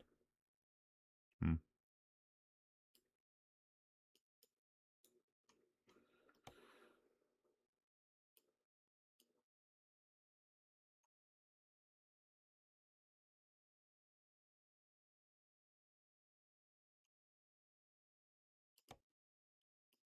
That one there, yeah, that looks good too. It's got some light options.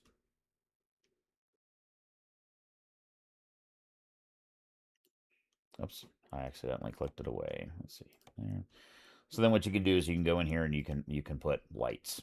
And there's a bunch of these. Some of them work better than others. Um, and some of them don't really place well. So let's just pick one.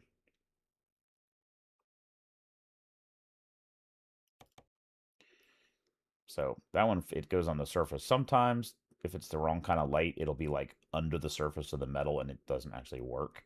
But you can also do just markers. Sometimes I just do markers because sometimes these floodlights that you put out here, when you look at the truck, you can see the light, but they don't actually shine on the ground very good. It's a bit of a pain in the ass and just time. Um, what shape are the markers on the truck? So they're an oval. I like to try to keep them the same sometimes if possible.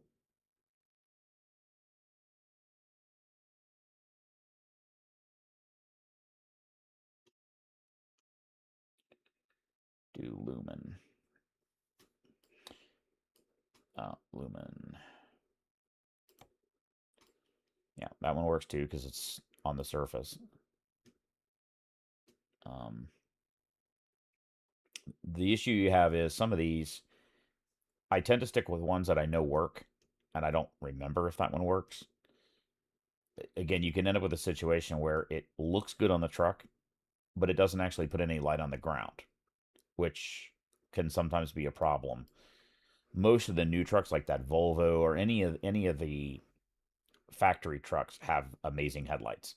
Some of these mod trucks have pretty terrible headlights, which is probably true in real life, and it helps to have auxiliary lights.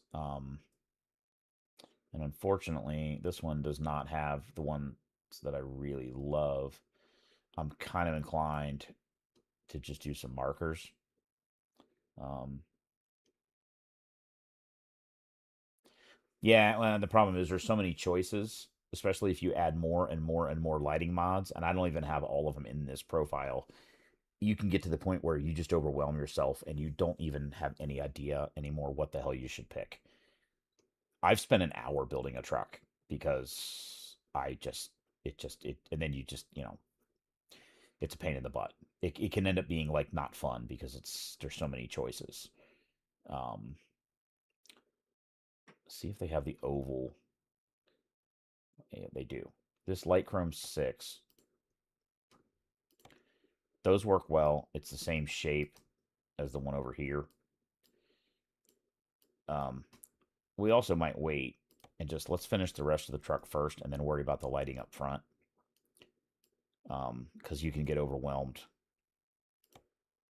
So you can pick a couple different grills. You can do a stock grill, do a winter cover, you can do a grill with teeth, you could do nothing.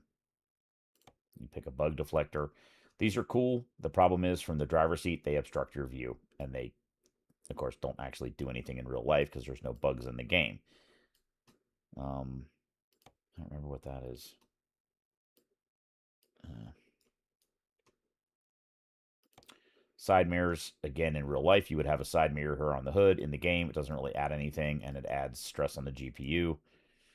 So I tend to not do them. You can add lights there. Main mirrors. There are several choices on mirror. We'll have to leave it because it'll screw something up, it says. Oh, these things can be kind of annoying. You can pick a different visor, classic, shiny, toned down. Again, some of the ones that look cool that like go out really far, but then they block your vision. You can't see the traffic lights. We can put lights up here on the truck. That doesn't really help you that much. It can be expensive. Yeah. You can start with a pretty inexpensive truck, and there are some light packages that it's like $800 per light, and you get like 20 of them on the truck. It can get expensive, but here's the thing: once you build a company and you have other drivers making money for you, the money starts to come in pretty fast, and then it becomes just they're making money for you, so you can kind of have fun customizing trucks and building your own thing and doing whatever you want because you got $1 million a day coming in, so it kind of doesn't matter. So there's a custom light bar that you can put. You can also do that and then do lights. This doesn't really add anything because you can't really see it when you're driving. And I found if you put one of these lights on the roof, a lot of times it's like half under the skin and you can't even see it. So let's just keep moving. We'll worry about that later. Let's take a look at the tanks. So you can do shiny. You can do tank side step.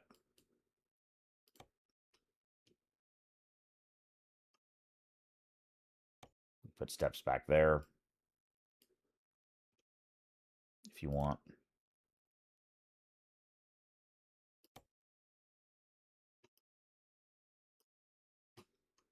Again, it doesn't really add anything to the game. I think I'm just going to do basic steps because you would want steps, but not a lot of customization. Some of the other trucks like that Argus, you can put a whole skirt down the side and do some cool shit. Oh, well, there it is. Never mind. Side skirt's full. I lied.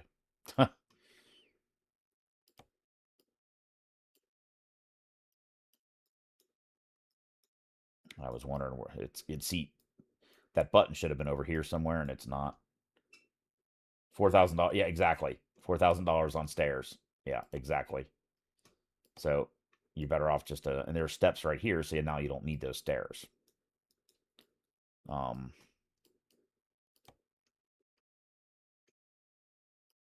You can do plastic, chrome. Again, it doesn't really matter. You can change the mud flaps to a few different choices. Yeah, that's a good one. Let's see if there's anything in the back here. Exhaust. You can put them in the front.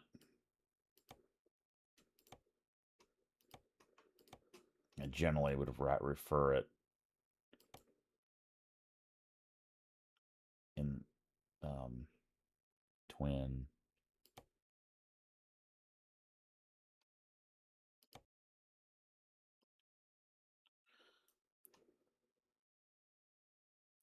Yeah, the tanks look cooler, but let me tell you, in real life, that those skirts save you a shit ton of money on fuel.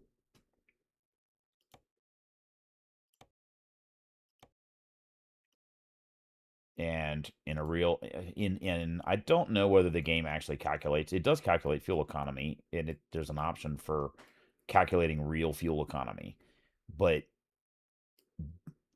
does having a skirt on it in the game make a difference in fuel economy? I don't know that. It does matter what engine and transmission; those things do matter, but I don't know about skirts. Um, Yeah, if you were really trucking in real life, that's why they drive slower. There's a lot of reasons that trucks do what they do, and it's because diesel's expensive, and you'd be surprised how much they use. Let's do some wheels. We got a chrome bumper, so let's do chrome wheels.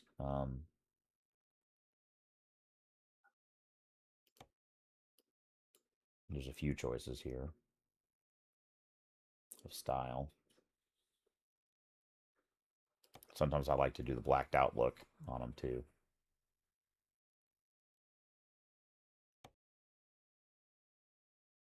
I often just go with the seagull. It's kind of your standard semi wheel.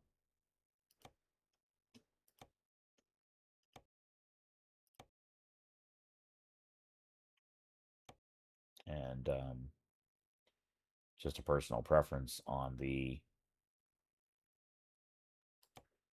I tend to go super singles, just from personal experience as a trucker. Um,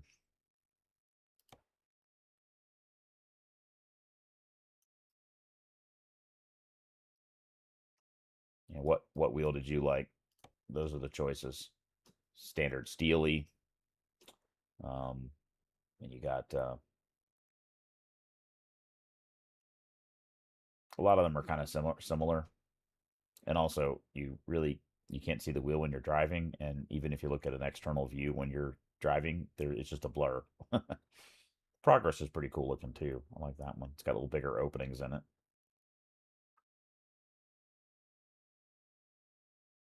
Yeah, you can change the tires. We'll get to that in a minute. I usually pick the wheel first. Um, get that get that done. Let's see, go wide chromed. The hell is it? There we go. Exclusive chrome, and then again, I usually pick the super single, and you can do raised white letter. Just from experience, that's a good tire. Lasts a long time. Works well. It's quiet. And it does calculate like road noise and stuff. There's Depends on the truck. There are more options on tires with some of them. And in European Truck Simulator, they have a lot more tire options, and they give you a rating of traction, wet weather, and noise. ABC. It's rated ABC, I think. And so you can pick one that way. They don't give you the rating numbers in American Truck Simulator. I wish they did.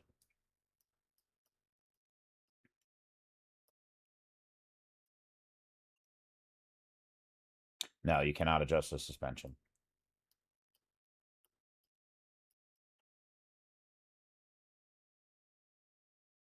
Sometimes the trucks will have an option for a skirt around the wheel well, which will tighten that up a little bit.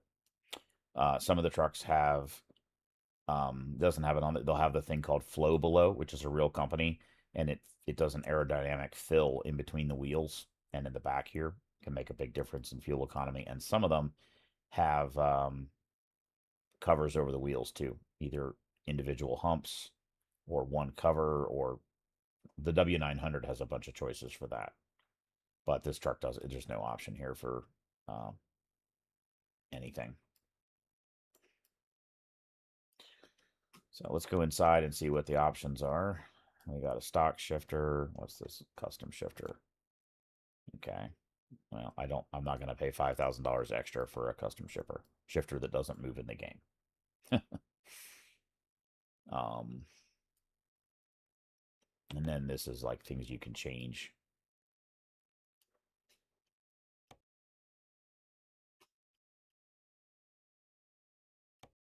You can put a tablet computer. I find those don't actually help. The tablet doesn't do anything. GPS you have in-game GPS anyway. It's not really necessary. Um, Interesting. Plastic, chrome. I'd rather just from personal experience, having chrome around your gauges looks cool, except it also makes it harder to read. And you can have different color dash in here, so You can do darker, mahogany. I generally prefer a darker dash. Again, mostly for in-game purposes.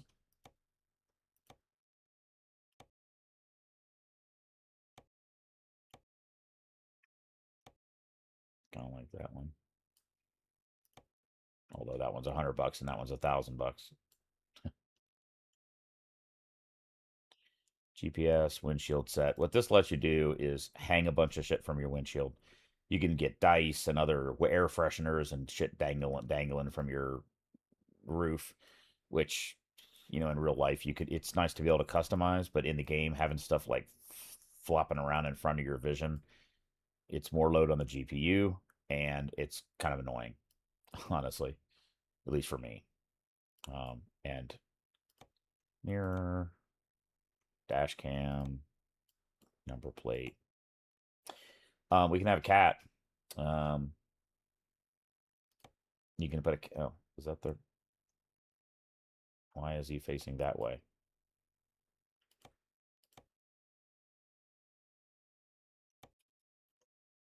That's kind of unfortunate that he's going the wrong direction.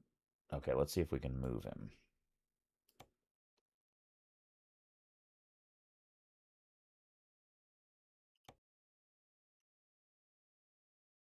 That's better. Although, you got to be careful. Sometimes he's actually like sticking through the windshield.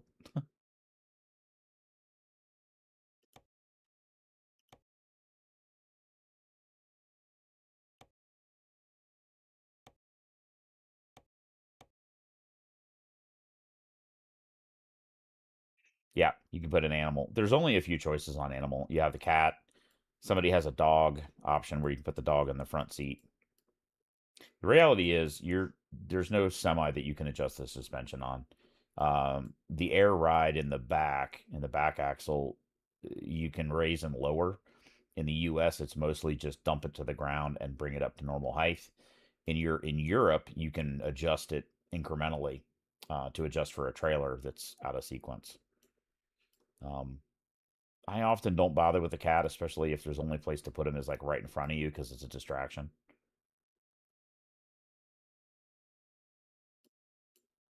Yeah, and I often don't put the cat up there. It depends on the truck. Like this cat's kind of obstructing my view out to the side over here. Not really ideal. Now I don't know what spot I put her in. You can also put them on the chair if you want to do that instead. You can put the cat down here like that, and then they're not in your view when you're driving.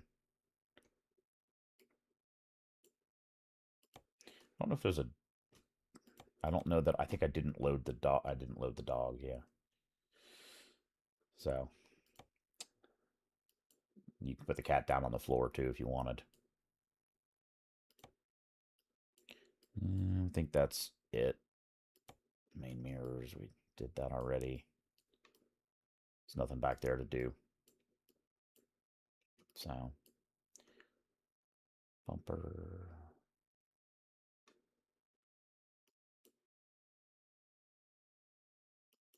You just got to kind of look at everything until it tells you what it does. I leave the driver plate off, otherwise it puts your license plate like right in front of you. It's kind of annoying. You can also some trucks they'll be like your telematics, like your for the way stations and stuff.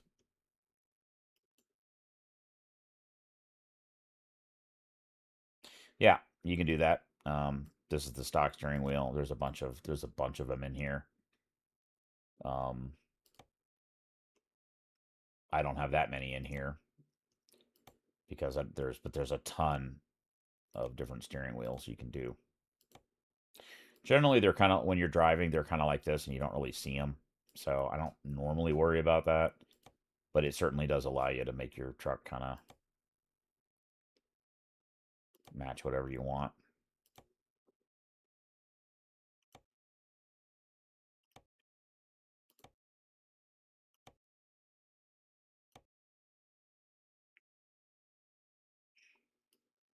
That's a pretty basic wheel.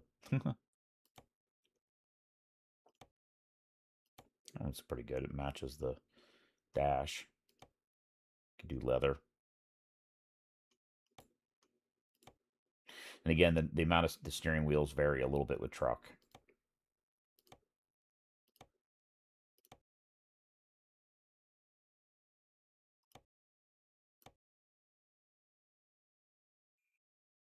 Hey, Robert, how you doing? Been having a long conversation here with the other guy. He's hadn't seen ATS before, so we've been talking about all kinds of stuff. Yeah, let's maybe do that one. I don't know. You can get lost in the choices again.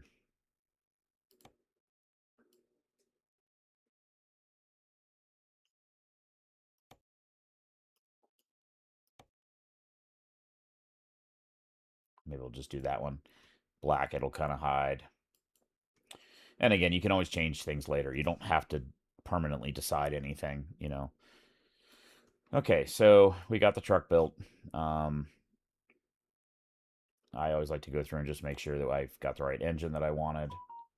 I do. I got the right transmission that I want. Okay. All right, so we're ready to go. So then you hit confirm. It'll pop in here. This is the truck we just built. You hit purchase. I don't have any space left in my garage. What do you mean? Oh my God. Really?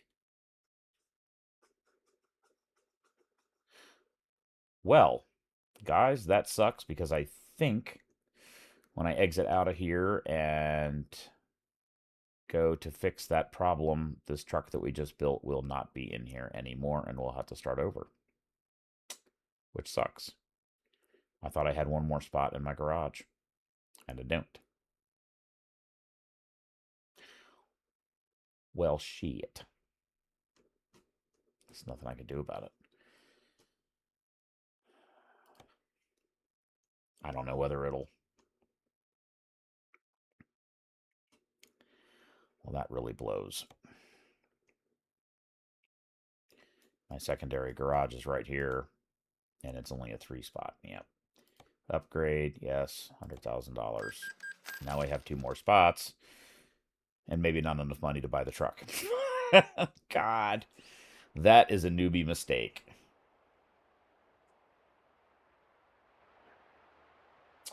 John Ruda. Do you find that one works better than... I don't even know what the one that I have is, where it's from. I'll take a look. I can try to find...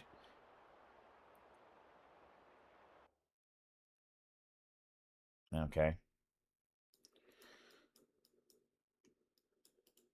Let's see here. Truck dealers. I'm hoping that the truck we just built is still in there, but I have a suspicion it won't be.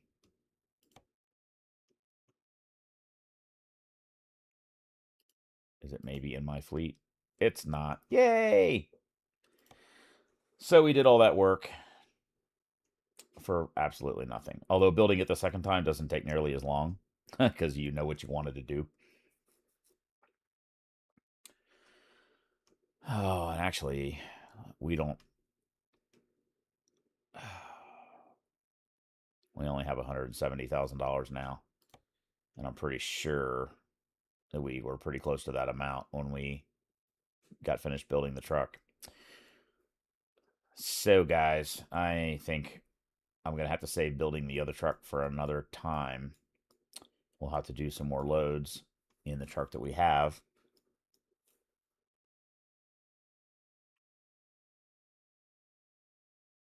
Yeah, it's not. I forget the...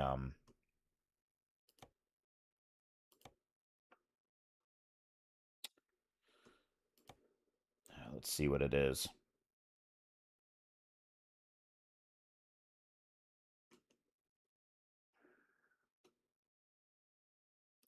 It's from Harvin.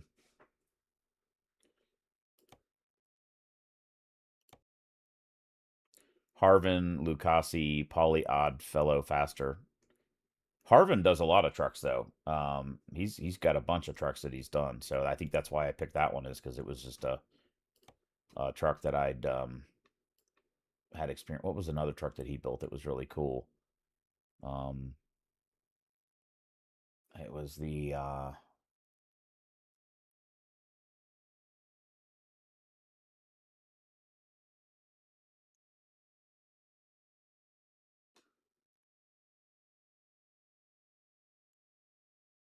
yeah, I got tons of lights on that truck. I certainly do.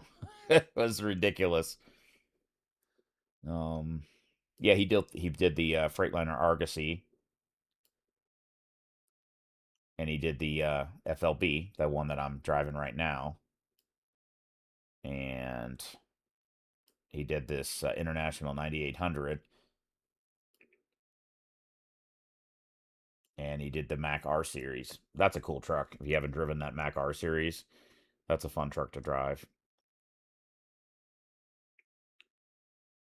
Yeah.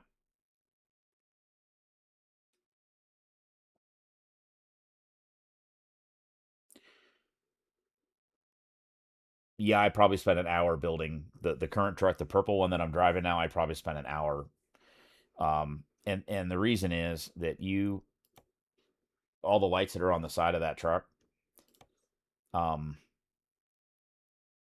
you have to click the you have to click the light, click the spot, click the light, click the spot, click the light, click the spot, back and forth, back and forth. It's a pain in the ass when there are like 50 light options on a panel. I wish you could do like a highlight, like draw a square around it and then click the light you want, and they just all pop in there. That would be a super nice upgrade if they'd ever do it. But like all the lights on the back here, each one of these individual lights you have to individually place. It's kind of a pain. I know I spent a long time building this one. The W900 and the Peterbilt 389 also have a ton of customizations, skirts and fenders and wheels and paint jobs, and there's a ton of stuff you can do on some of the trucks. And then other trucks, there's hardly anything. Like the Freightliner Cascadia has almost no customizations that you can do. That's a in game produced by the company. It doesn't have a lot of mods that you can do to it, so that one doesn't take long to change. You pick the cab, you pick the size of the tanks, how many axles, and you're kind of done. Um, but yeah, I got lights all over this one. You're in there, you might as well do it. So, well, guys, um, the stream's already been going for 2 hours, but there's actually people in here talking to me, which is nice. Yesterday I streamed for 4 hours and nobody said anything, which is kind of sometimes it's like that. Um, now I don't have Discord. Um, and I really can't type back to you guys because my monitor, my OBS monitor, and my YouTube Studio monitor are over this way off to my left. So when people chat to me, I just respond back. Uh, I just talk to them. I can't really type. It's kind of hard to type while you're driving. So um, haven't really figured out a good way to do that. I haven't been streaming for that long, but man, I've put a lot of videos out. I used to just record on the computer with a screen recorder and then upload the videos when I was done. But then I decided to try streaming. It's a little easier because I just stream continuously and then it turns into a permanent video on YouTube anyway. So instead of recording the video to the hard drive and then having to upload it, which takes hours sometimes, you know, it just does it on the fly. So, plus I have the opportunity to talk to people, which is kind of cool, and meet some other streamers. I've run into a couple of streamers. Purple, oh, what's her name? It's Purple something racing. She does ATS. She's got a really cool streaming room. I'm just sitting here in a recliner in my living room.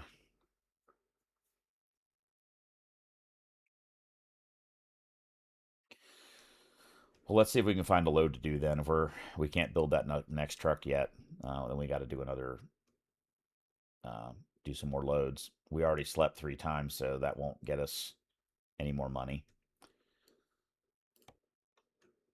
Let's see here. So we're in Reading. We want to continue down Cali.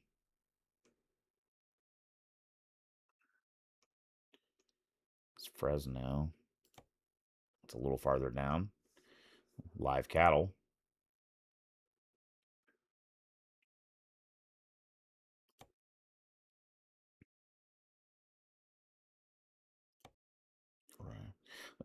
My general, we started, when I started this particular journey, we were over here in Wyoming, and my idea was to try to do a loop down and around the country and then back across back to the home territory of Texas, which is where I've spent most of my time over here in this profile. So I've been wanting to try to run down the California coast. Take a long trailer. Yeah.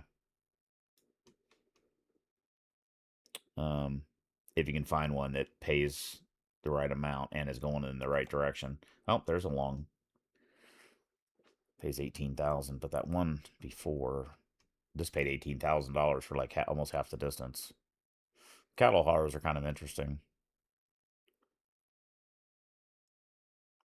In If you go over here into Iowa, there are places where you actually get to see it, like the grain hauls, where you pull the grain trailer in and it actually drops the grain in there, and you get to watch the loading process. That's kind of cool.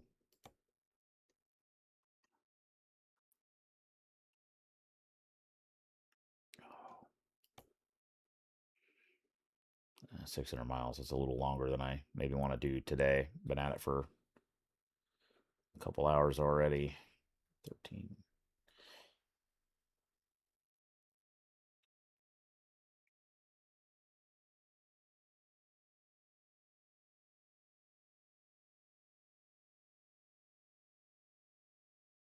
Hmm.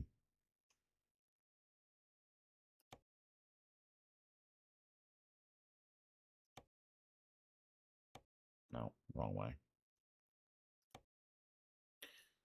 Oh, that's pay 17,000. Do. It's pretty heavy.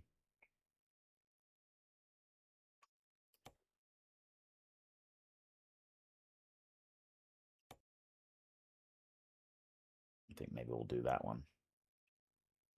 More close to the pickup location too.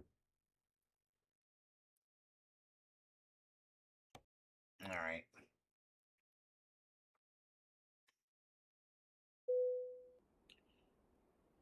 Ready to roll.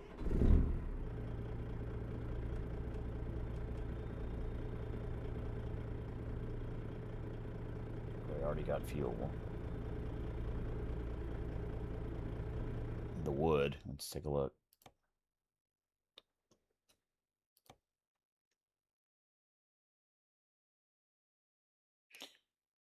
Yeah, but it's going to Idaho. It's going the wrong direction. My goal has been to kind of do a loop around and back to the home territory. So yeah, that's a decent paying load for the distance, but it's going the wrong direction. Also, you kind of got like I've been driving doing this for a couple hours, and I did another video for an hour before this one. When you see all these little jaggies, it's going to be back roads and possibly through a lot of little towns, a lot of stopping and going. It's going to take you a long time, probably to do that 587 miles. Running across California and Arizona and through Texas is a little easier and a little more leisurely.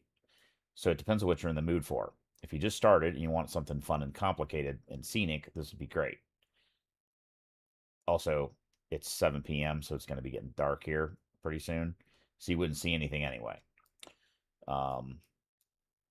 So considering how long I've driven today already, and the fact that I drove for a real job before I even came home, I've been trying to stay through the California area.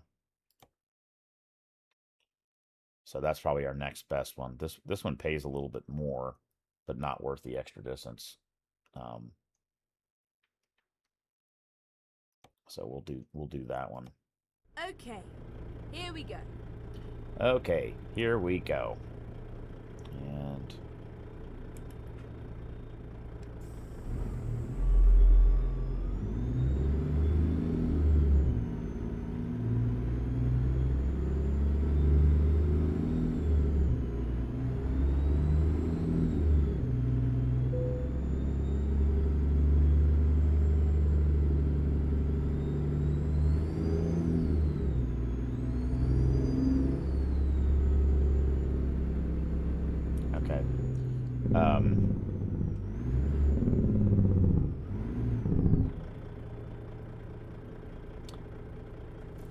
Yeah, there's a way to do that.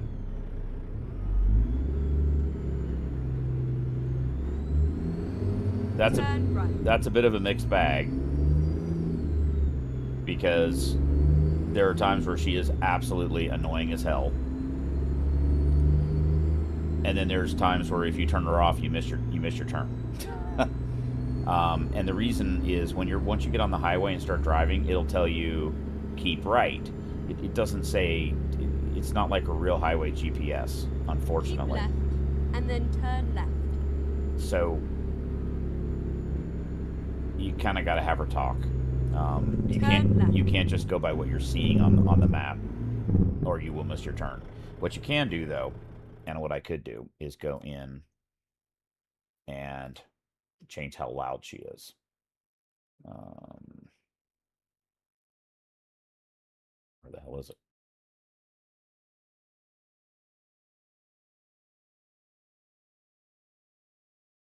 There we go. So voice navigation volume, let's turn her down to like 25%. That'll make it quieter.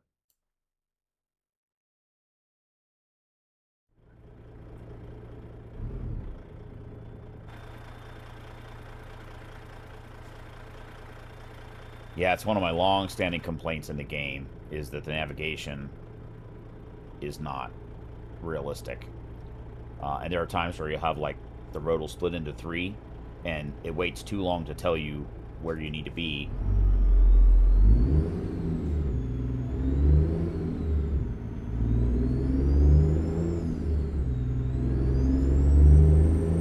Keep left, and then turn left. I can make her even quieter.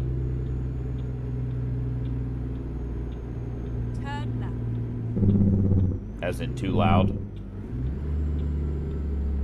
Or as in it's insane awesome? You have arrived at your destination. Because I can turn that down. And again, some engines are louder than others.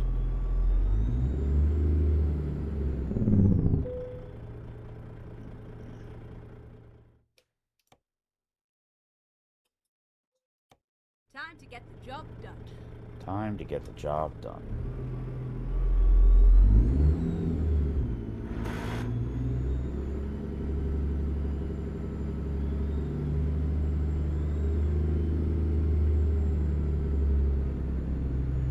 Where the hell's the trailer at?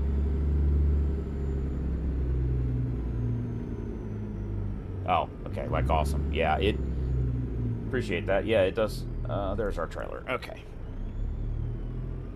Got to be a little careful with that. With the volume, because in the last truck I had, that International 9800, I put a Caterpillar 3406 in it, and it sounded absolutely epic, but it was insanely loud.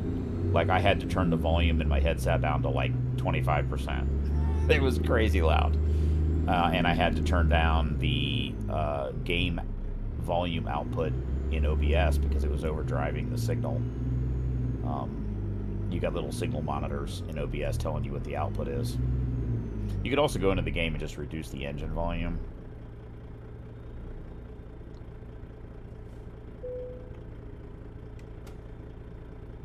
Let's go. But then you got to remember to turn it back up. Oh, we got it's a canvas trailer, so it's actually a soft-sided flatbed. That's cool.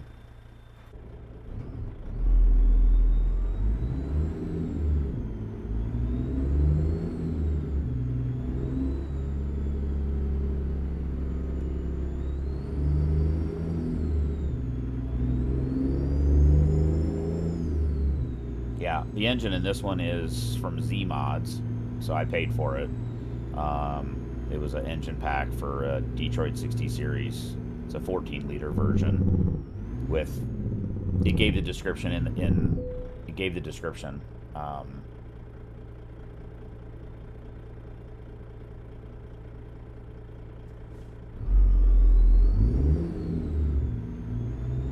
Yeah, they're on.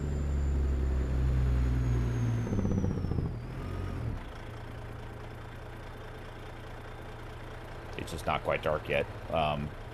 It's 8 p.m., another hour of game time. Not real time, but pretty quickly it'll be dark, and we'll be able to see all the lights pretty good.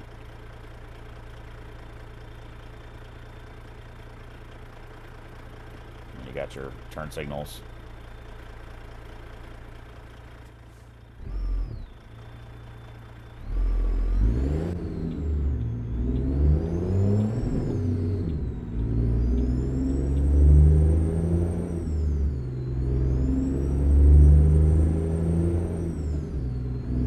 Keep right, and then turn right. 60 Series Detroit. It's probably one of the greatest engines ever made, especially the 12.7 liter.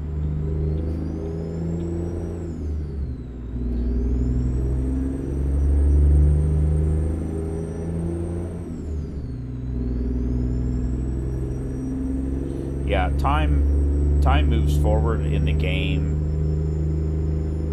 at, I don't know what the rate is, pretty quickly.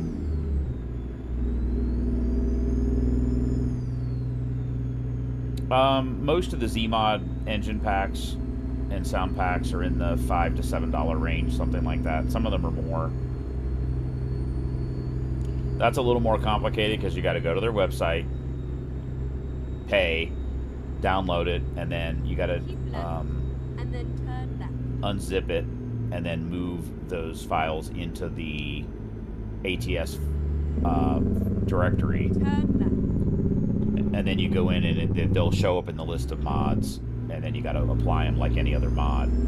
So it's a couple extra steps. If you get them directly from Steam, they'll automatically insert.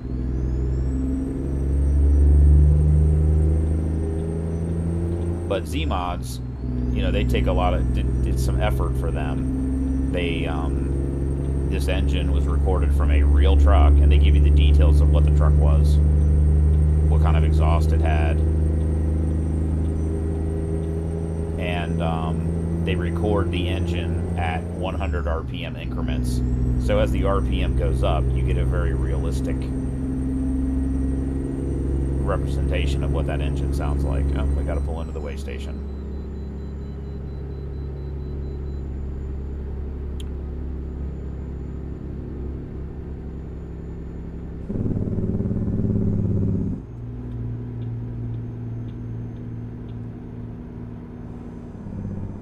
Reroute.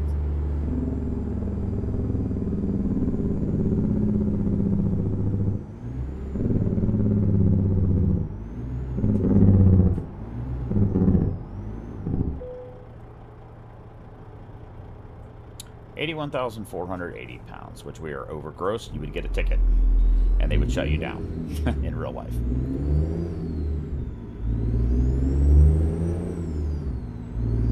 I've mentioned in previous. Oh yeah, well it is real. I mean, they recorded it from a real truck,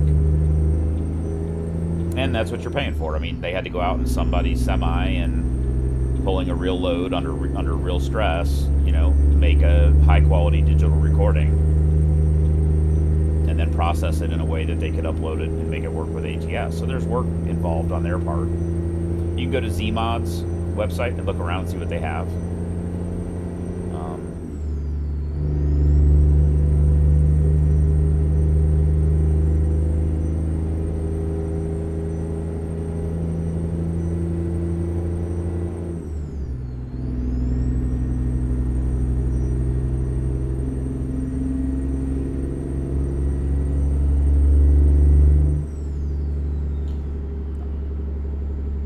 Yeah, this is one of my favorite engines. I've got the volume in my headset. Do I have cab lights? Like inside the cab? Yeah, there is one right there.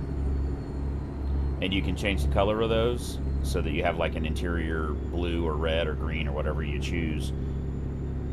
Those can be a little annoying in the game. They'll often cause reflections, weird reflections on things in the cab. I've had mixed results. Sometimes it's super cool. Other times it's super annoying. So I tend to not do those. But yeah, you can change the interior cab light on some truck models.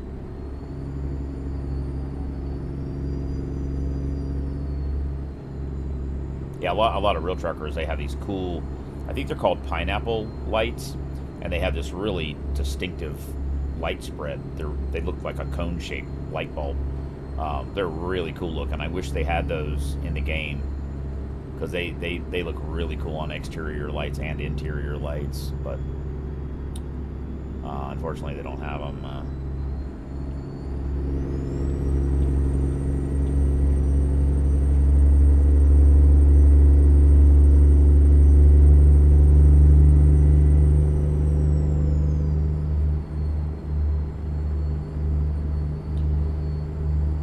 One of my favorite engines is also from Z-Mods. They have a 12.7 liter stock 60 series, and I drove one of those for a long time. I put 300,000 miles on a truck that had that engine, and much less exhaust sound, but about the same turbo sound. Sounds exactly like the real thing, because it is. And I really like that engine as well, but it's that engine group maxes out at 500 horsepower. Whereas this is 620. But as cool as this engine sounds, let me tell you, I've got the volume down to about 25%. Listening to this for hours on end can be annoying, especially in real life. It's a good way to go deaf. So while the quiet trucks, modern quiet trucks, are kind of boring, especially for guys viewing the stream, super loud stacks, super loud exhaust is kind of a mixed bag. Sounds amazing. In real life, if it was your job, you'd probably get tired of it in about one day. And then you'd be wearing earplugs. Unless you're doing a bunch of short haul stuff. If you're doing like flatbed work where you're not going that far, maybe it wouldn't matter. But listening to that engine drone for 10 or 11 hours straight every single day. Right. And then turn right. Shit.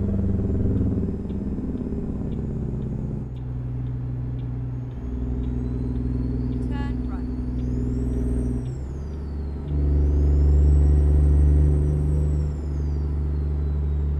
Keep right.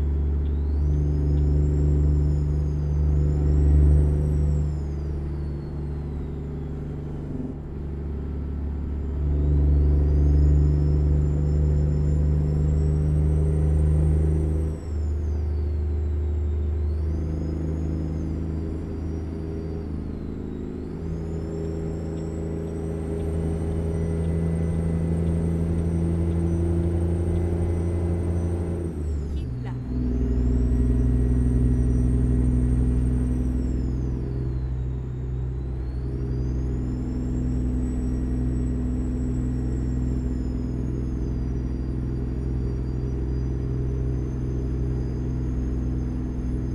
Yep. Those are all amazing. W900, Kenworth W900 is probably my favorite truck of all. Peterbilt 389's right behind it. The W900, they just stopped production this year. I think it was built from like 1964 until 2025.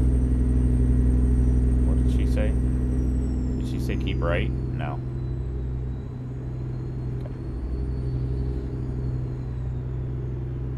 Yeah, they don't have. There's no new Macs in the game. The only one I have is that Mac R6, whatever the hell it is.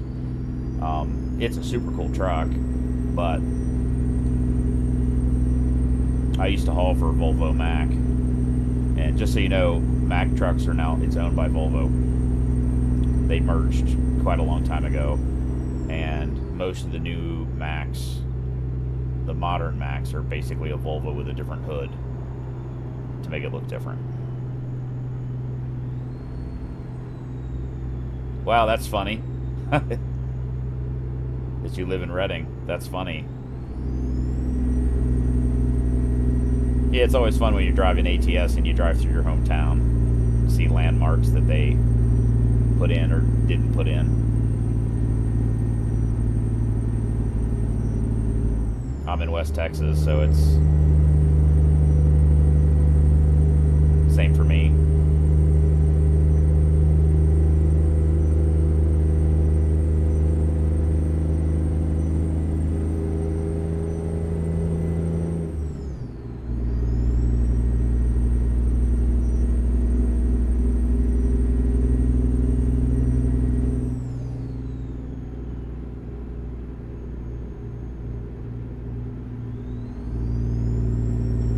Yeah, the game is following the prices on fuel. That last place that I started at, it was 7 something a gallon. Keep left.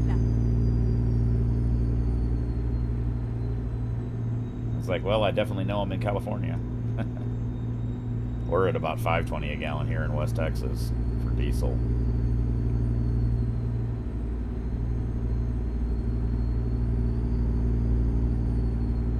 $4.20 a gallon for regular.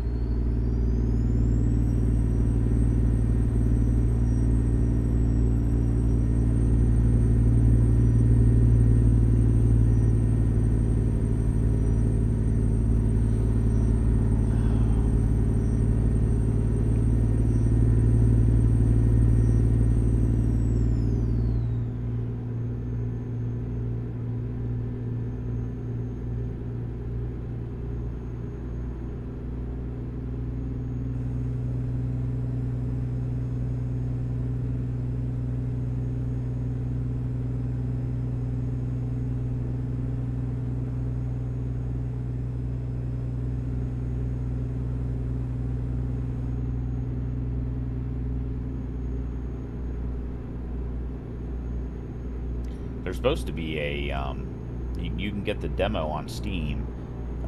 There's an Australian trucking game that's being worked on. I thought that'd be really cool.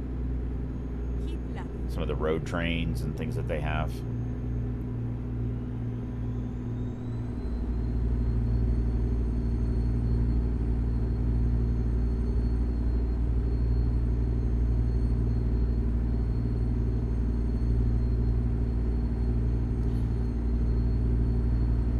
Yeah.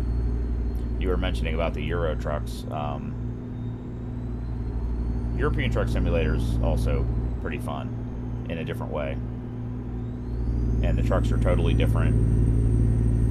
It's not easy going from one to the other because they are so small and they turn so easy.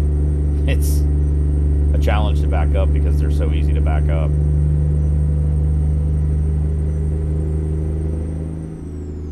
And they haul some absolutely ridiculous stuff in Europe. If you want to follow a YouTuber, Calamity Kim, you'll have to look at her older stuff because she just moved to the United States and her YouTube is kind of screwed up right now, but she's got a bunch of old content. She did heavy haul work in the UK. She ran a Scania, an older Scania with a newer engine in it, and she does like kind of what we would call a low boy, but it's got like a dolly and then the trailer and then 4 axles at the end, and they're all they're all steerable on the trailer. All the wheels in the trailer are steerable.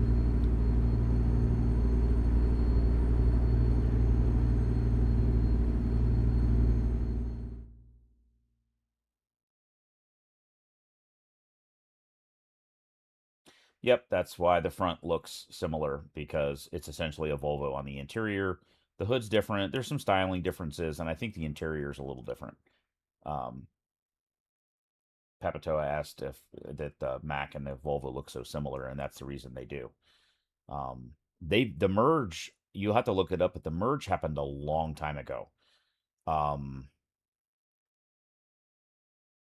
Late 90s or early 2000s. I think they have Mac still does make some dedicated Mac products, especially like in their heavy haul and like for like logging. They do have some Mac specific vehicles still, like heavy duty stuff, not so much highway use stuff. But the road going stuff, the long haul stuff, is basically a Volvo in a different skin. And Volvo makes some great trucks. I drove a Volvo VNL in real life for a couple of years, and while it's not sexy looking, let me tell you, air ride in the front axle, an amazing turn radius. Uh, it was a great truck as a driver in real life. Made my life really easy. Um, no complaints there. And in a couple of videos, we have a brand new VNL that we bought. Haven't driven it yet, and it's a brand new 2025 model Volvo. So we'll get to see it together in a couple of videos. I'm not sure. I want to finish off the classic old school trucks. We have 2 more to go. The Freightliner FLB that we built and then couldn't build. And then we have the Mack R Series to do, and that's the last of the old school trucks. And then I figured once we get back to Texas, more of my home base area in the game, we'll switch to the Volvo and give that a spin. I've driven its twin in Europe, but of course it's a Cabover, not a long nose truck. So the interior's a little different, the exterior's totally different.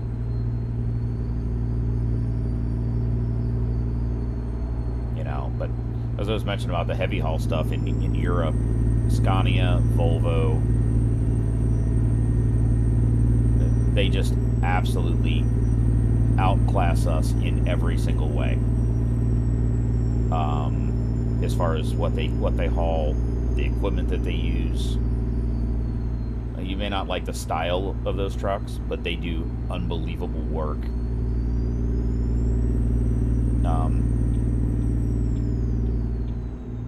Take a look at Calamity Kim if you want to see some heavy haul stuff, real life heavy haul stuff. What I like about her is, she's kind of a skinny, lanky, pretty good looking lady, but she hooks up all the chains. She knows how to drive the heavy equipment onto the trailer. She's knows what she's doing, which is cool to see. And one of her last videos, or near the end of her videos in UK, she's got a trailer. She's hauling 150 metric tons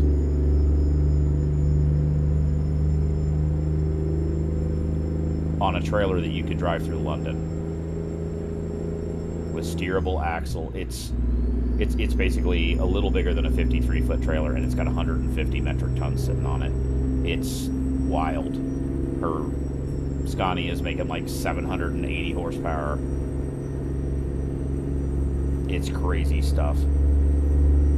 Yeah, I totally agree. In looks, that's a little subjective though. Some of the trucks that they have are pretty cool looking. Actually, in ETS, one of my favorite trucks is an old school Scania from the 90s. It's got a really cool dashboard on the inside. It's much like this. It's all analog stuff.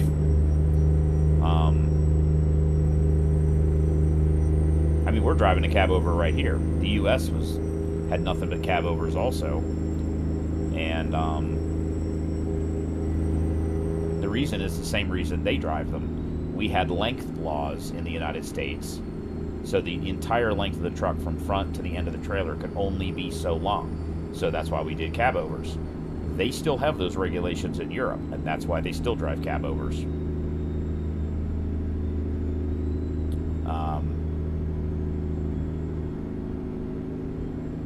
And they do a ton of work. Why are we?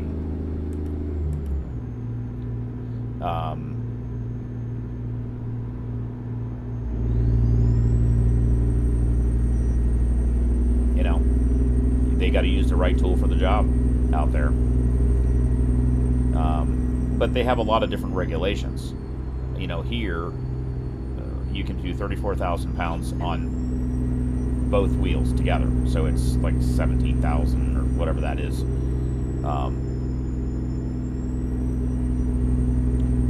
Per axle. They're doing like 34,000 pounds per axle. I think that includes the steer tires too. So they're almost double the weight limit per axle. They don't have the height limitations that we do. We usually go, in the US for heavy haul, we go low and long with more axles because we have lower axle weights. They go shorter and taller and heavier per axle because they have higher weight limits and higher bridges. So it's pretty interesting just seeing how they accomplish the same things we do in a different way.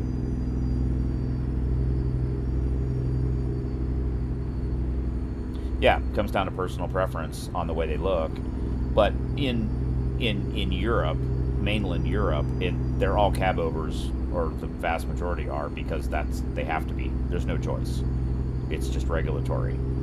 If you go to Australia, if you look at Australia, their trucks look a lot like ours. They have long nose Kenworths, a lot of W900s, Kenworth K200s, which I have one here in the game. I'll show it to you.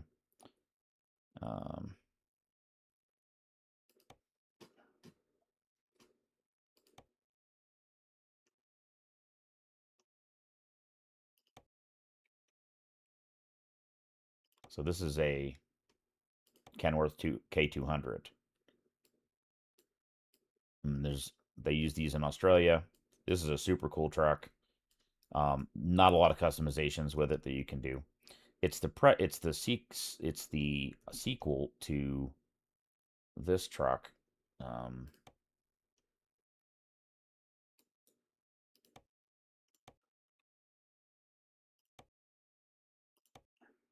So this is the K100, which we had in the U.S. The K200 is its successor, basically a modernized version of this truck. And but Australia has a lot more in common with the United States as far as their trucking. They do long haul, really heavy weights. They do the road trains where they're hauling 4 or 5 trailers at a time. And they really like the big long nose trucks like ours. Partly because it gives them enough frame length that they can run huge volumes of fuel. What was that? I saw a documentary saying the U.S. go for comfort, so they leave large cabins. Yeah, that is true.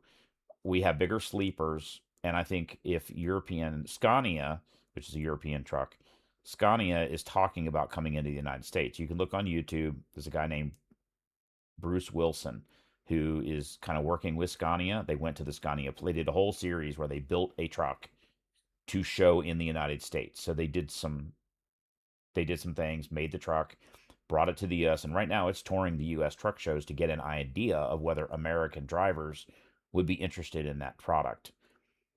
Scania is already involved in U.S. trucks. The International LT the new engine is a S13, and that S13 is essentially a Scania engine, with a T14 transmission behind it, which is also basically a Scania. It's a Scania powertrain essentially, or most of the parts are, and it's a great engine. Big power, really efficient, very quiet, and but Scania would like to know whether they could maybe come into the U.S. totally with their complete trucks, and I think the problem they're going to have is that their sleeper areas are too small. They're just the bunk is right behind the seats. There's not a lot of storage for what U.S. drivers would be used to. However, Scania does make one called the Longliner, and it's about double or triple the length of the sleeper of a normal European truck, but it's still a cabover. So I think if they bring it to the U.S., that might work. Also, for short range or regional trucking where you may be sleeping in the truck, but you're not spending like weeks at a time in the truck, their cabovers might do well here. But I don't think for long haul U.S. trucking, that's really going to work. They're just too small on the interior. But the European drivers, they make it work. You know, they stay out for weeks at a time too.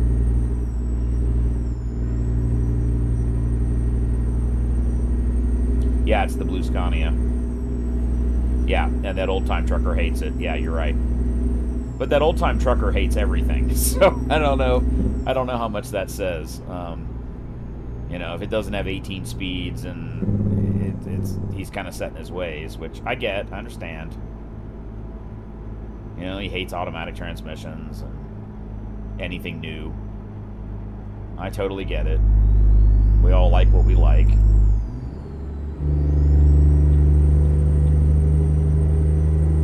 Oh, come on, guys. California traffic. It's like, let's go.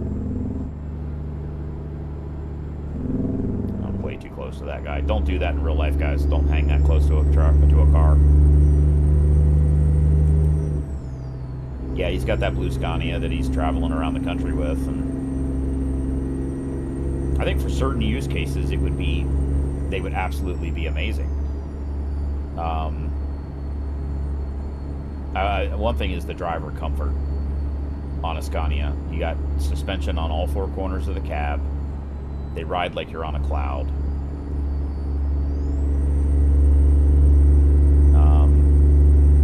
But you know, one problem in the United States would be, where do you get it serviced? What happens when it breaks down? Or do you need a part in the middle of nowhere? These are the logistical issues that are difficult to overcome. But they might be able to sell them and maintain them and sell parts through the international trucks. So that'd be one way they could solve that possibly.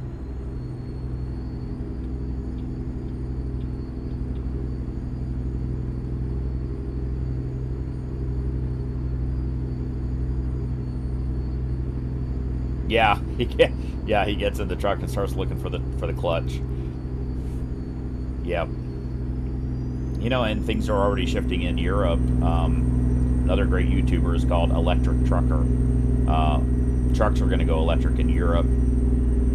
They already are. He's got a great YouTube channel. He's a German guy. He's pretty funny. His older videos, he doesn't do these anymore, unfortunately, but he did English voiceover for his German videos, and he just stopped doing that, and I don't know why, because they were great.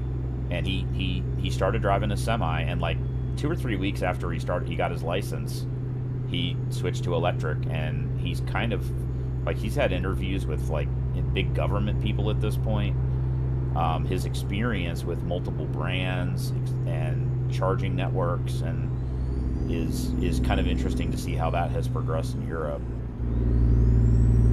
And you know, here in the U.S. you got Tesla Semi.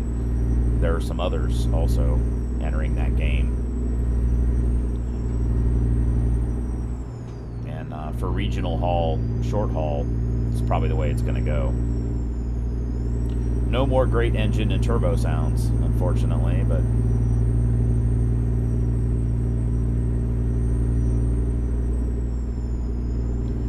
you know, if you're driving the Pepsi truck or the potato chip truck, making 50 stops a day in slow-moving traffic, that is the worst case scenario for modern diesels. It's terrible for them. Yeah, U.S. laws might make it difficult for Scania. I don't know. Safety-wise, that's not going to be a problem. They're as safe or safer than anything we build. But there are a lot of regulations they're going to have to look into. I don't know. They're driving that truck on U.S. roads, but it's not licensed for any commercial use. They can't haul paid freight. They can just drive it around to the truck shows. But you know, more competition in the American trucking industry is probably going to make our trucks better too. So, because there's stuff that they have that we should have too, and we don't.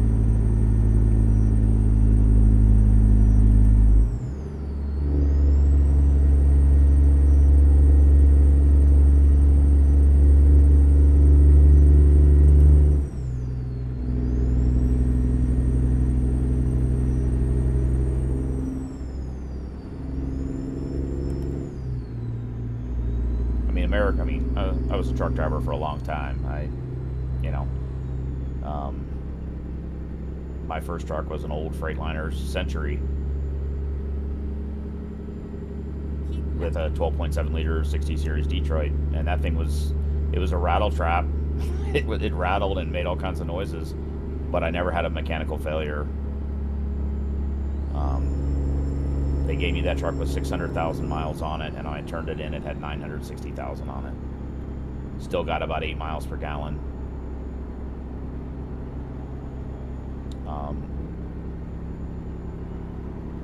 It was a really great truck. And that engine's probably the greatest engine ever built. That, the Cummins N14, Caterpillar, There's like two or those three are the best of it all, but Detroit 60 Series was probably the most reliable, lowest cost. Come on, dude, get out of this fast lane. Move. Thank you. Get the hell out of the way. So I can continue breaking the speed limit in California. God.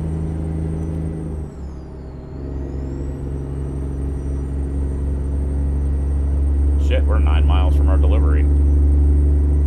Keep right, and then exit right. That didn't take long. Exit right.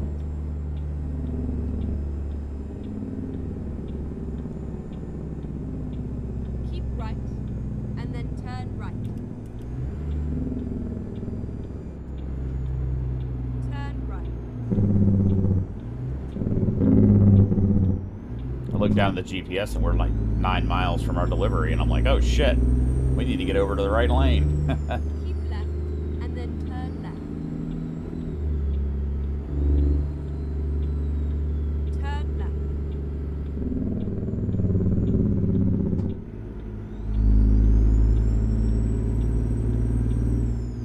By the way, guys, you can't really take a turn that fast in a semi. Don't do that.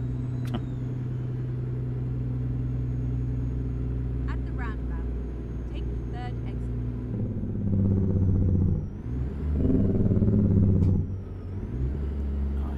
It's a stupid place for a roundabout, and it's not nearly large enough.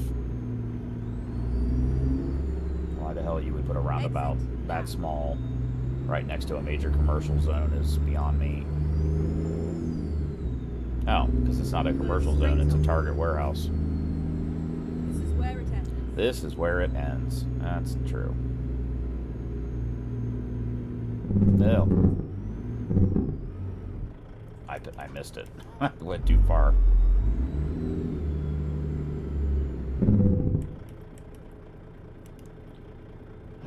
Let's see what we gotta do.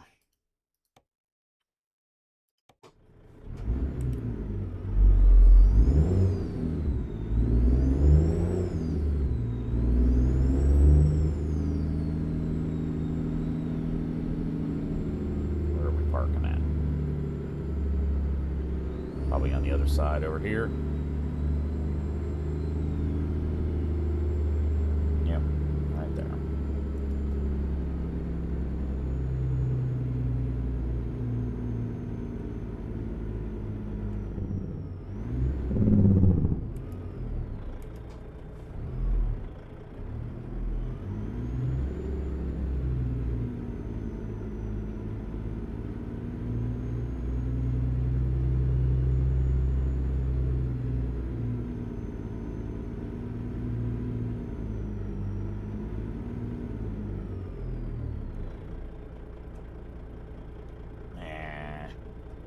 That was an easy backup, and I still flipped it up a little too far to the left. The game would have let me do the delivery there, but general rule of thumb when you're backing into a dock is you can see the rubber pillow around the edge of the dock there. You want to see the same amount on each side, and a lot of times they're painted with a yellow line. In fact, this one is. And you should be able to see the yellow line on both sides. See this? See the yellow line back there? There's a yellow line on the dock. There's a rubber like thing you bounce up against.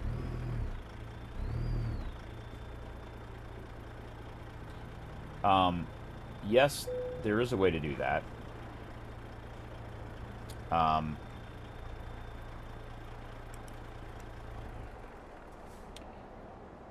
There is a way to do that. It's called convoy. So the issue is whoever you're going to convoy with, and there are convoy groups. I've only done it with a friend. We created a convoy just for us to drive together. So because you can talk over the game too, which is kind of fun. Or you get with my friend. I just picked up the phone and we just chatted on the phone instead of that. But Um, the complication there is the people in the convoy all have to have the same version of the game, and they all have to have the same or no mods in the game. If you have any mods in the game, they've got to be the same across all the players, or it won't link up. Um, so what you would probably want to do is maybe have a profile set aside only for convoying and leave it as stock game to keep it simple. And pick whatever truck you want. Now you can have like any custom lights that came with the truck, in the game. That's fine. But if you have additional mods that you bought or added, they have to be common across all the players.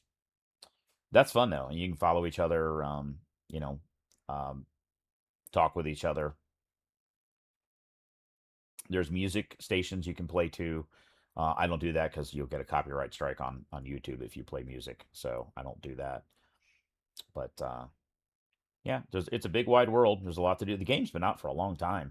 Actually, European Truck Simulator came out first. I want to say 2012 or 2014.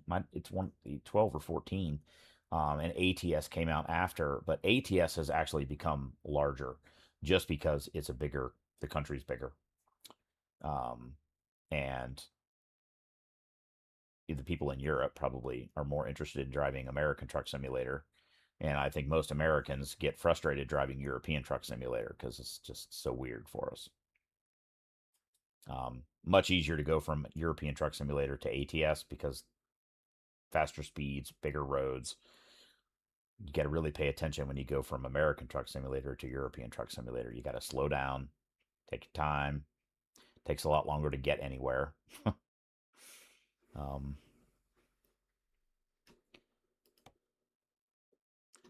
so we're up to $240,000. Let's see here. Go back to drive. There.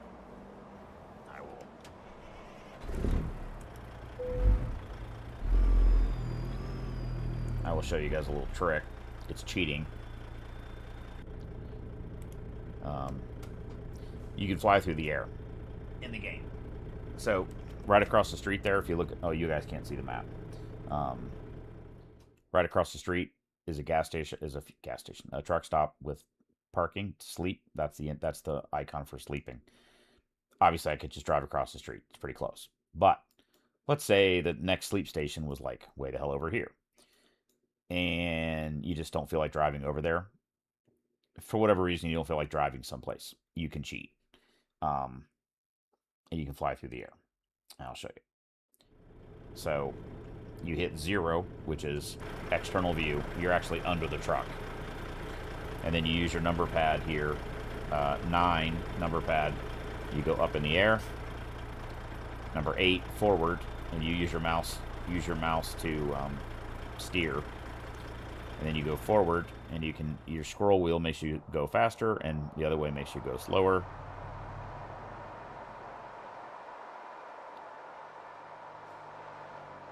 And then you can bring it back down to the ground like this. You want to get pretty low to the ground. Otherwise the truck will drop to the ground. So, and then control F9 and you're magically where you just flew to. It's a way to save time. I try not to do it because it is kind of cheating. But sometimes, I'm streaming. I don't want to spend 20 minutes driving to a pickup location.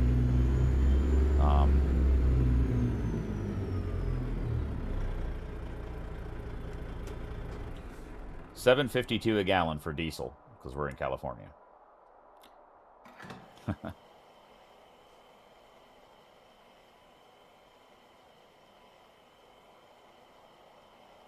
Okay.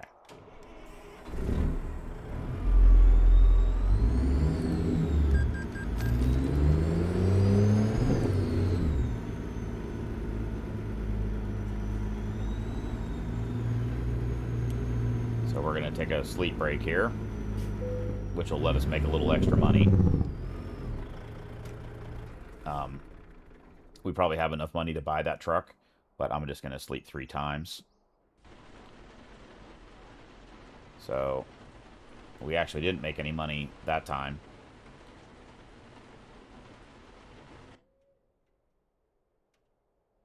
$29,000 that time. The reason that happens is because some of your company drivers completed their loads, and $20,000 that time. So now we're sitting at $290,000. So let's go in and let's try to rapidly buy that truck, build it and buy it, and then switch into it. Um,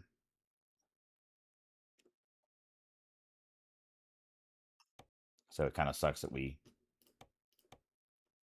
lost that. I wish there was a way to save, a configuration like that you built. Um, so this won't take as much time because we know what we need to do. Raised roof. That's the only choice. We're going to do a 3406. 550 horse 3406. Yeah, I think it's possible they did. The weird thing is, I think you can fly through the air with a load, which is kind of weird. I'm surprised they allowed that. Not just when you're empty, but like when you have a load on you. That's definitely cheating. Um,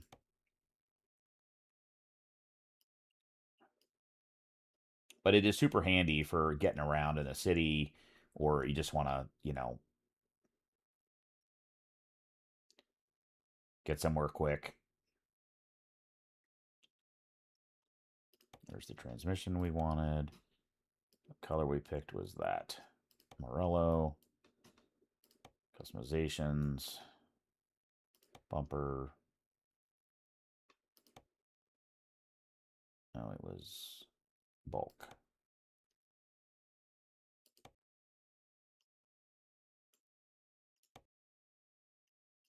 Let's tone down. We'll forget about the lights. We'll do that another time.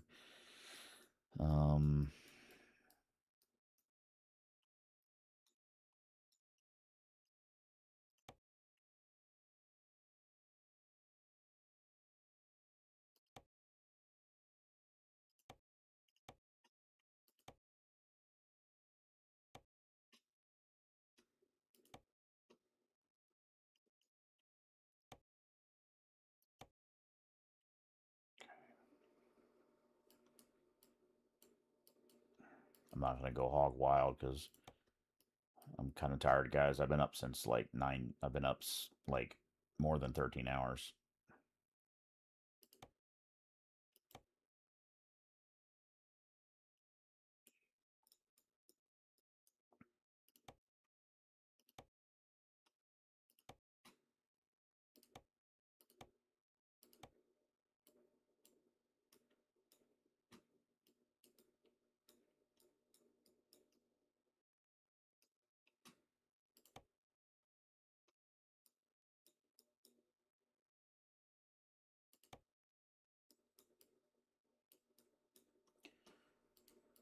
Do. Seagull Chrome. Yeah, once you've built one, it's not quite so hard to go back through because you made your decisions already at some point.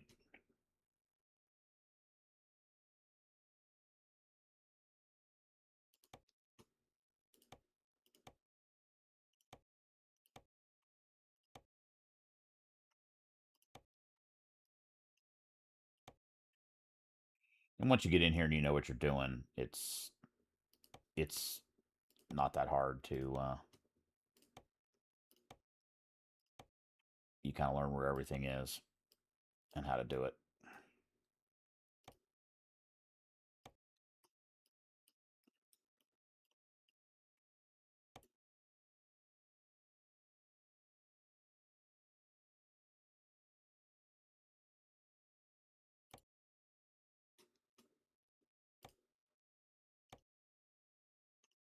Yeah, it's too bad you can't customize that. It's $3,000. It's not worth it. There's the interior light option. You could change color. Again, I found those are Yeah, we have enough money now and more garages. That's a rookie mistake. I just thought that I had bought that. I thought I'd bought a 5 spot garage when I did that garage, and I didn't. So that was a rookie mistake, but you know it shit happens. Um, Probably not the last time I'll make that mistake. That's interesting.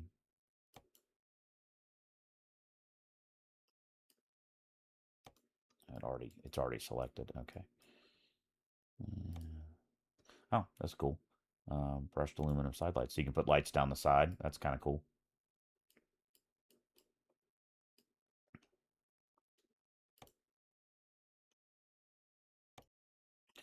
Um,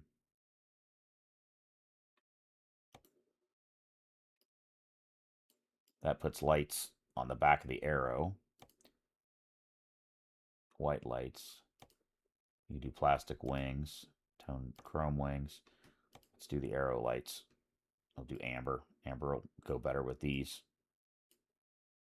We actually missed that um, setting when we did it before. It's easy to you just because sometimes these little buttons are like not like there's the door handle button. You can do black, chrome.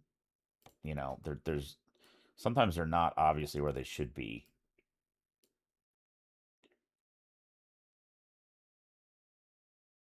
So you kind of gotta go through each one, and it depends on the truck. Sometimes these little dots are way off where they're supposed to be relative to the part that they change. Other times they're right where they need to be. So it's kind of weird. Okay. Inside, we did that one. And then I think we picked that.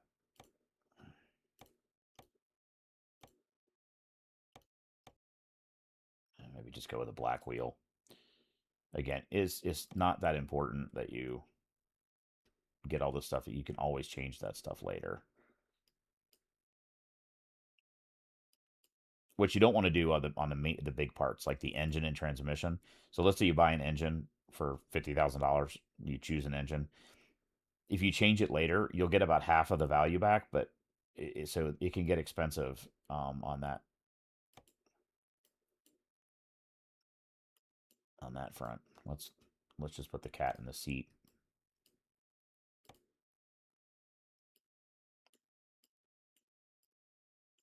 Doesn't really fit on the dashboard very well in this truck. Main mirrors. Okay.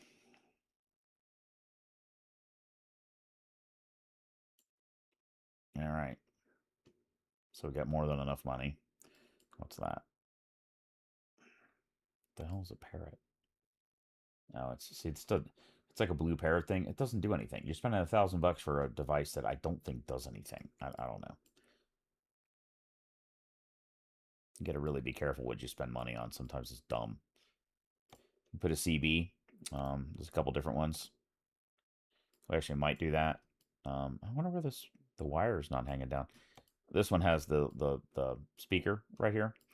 A lot of the trucks do have a CB option, but one of the problems is then you'll have the wire hanging down here, and then the microphone is hanging right here. Yeah, it's realistic. It's also super annoying in the game when this wire is like swinging back and forth in your vision all the time. Um, and again, you're spending $250 for something you're not actually going to use in the game. You know. Oh, that's an option we didn't look at. We can do it on the outside. Um, there's CB antennas, angled CB antennas we can do. So I put it on there. So the CB antennas angle forward like that. That's a cool touch. You see a lot of truckers have those. All right, guys. So confirm.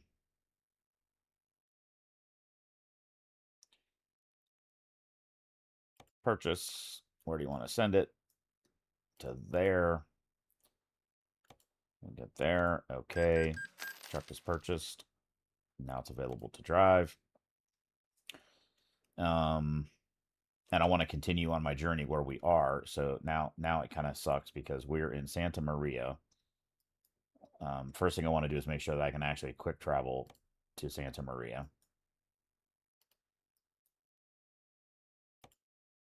I believe we can, because it's got a, if we can't, we can't. So you can only quick travel to the ones that are highlighted there. Um, and I actually don't know if, because I can't see if there's a thing below our icon or not. I think there is. So what we're going to have to do is when you transfer into a truck, the truck is actually not in Abilene. It's probably going to be in Dallas. Um, so what we want to do is go to truck manager, table view. There's the FLD we just built. I want to drive it. You can see right now it is in Abilene. But when you hit drive it, are you sure you want to reassign your current truck to Abilene and drive this new truck? Yes, I do. And then it'll do that. But you end up in your home garage, which for me is Dallas. So we're actually in Dallas, not Abilene. And now we need to quick travel. If we want to continue where we were, we got to quick travel back to Santa Maria, which does not have a dot in it, which sucks because then we got to, we'll have to quick travel to San Jose, pick up a load there, and continue down California in our new truck. Or we could fly through the air back to Santa Maria, which we might do. So quick travel, and it's going to cost me $3,500 to quick travel to San Jose, which sucks.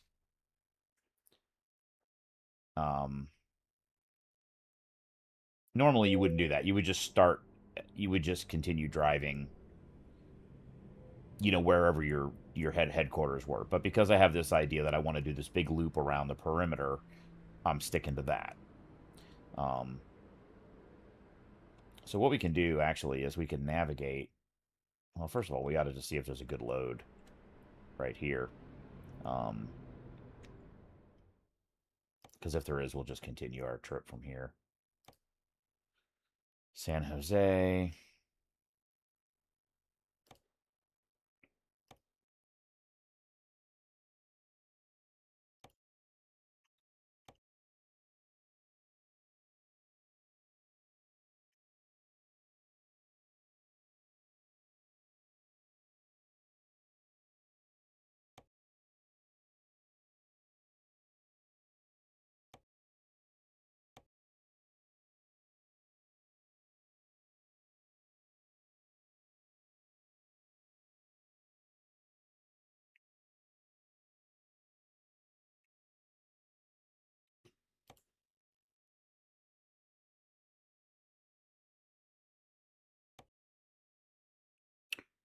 I kind of like to stay along the coast if possible.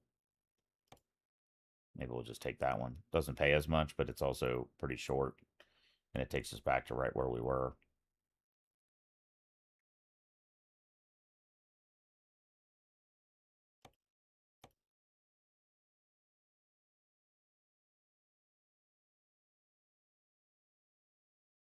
Also, time stops when you exit the game. Time stops, although the loads available might change. So it's kind of a mixed bag. I'm kind of thinking I might just end my stream right here, guys, and we'll just see. There'll be tons of loads in California we could do. Maybe there'll be a better one that'll fit our goal a little bit more. I've been streaming for 3 hours, no, 4 or 5 hours at this point. So I need to get off here. I'm starting to get tired and need to relax. But we got our new truck to drive for our next stream. Here, let me just drive it around a little bit, though.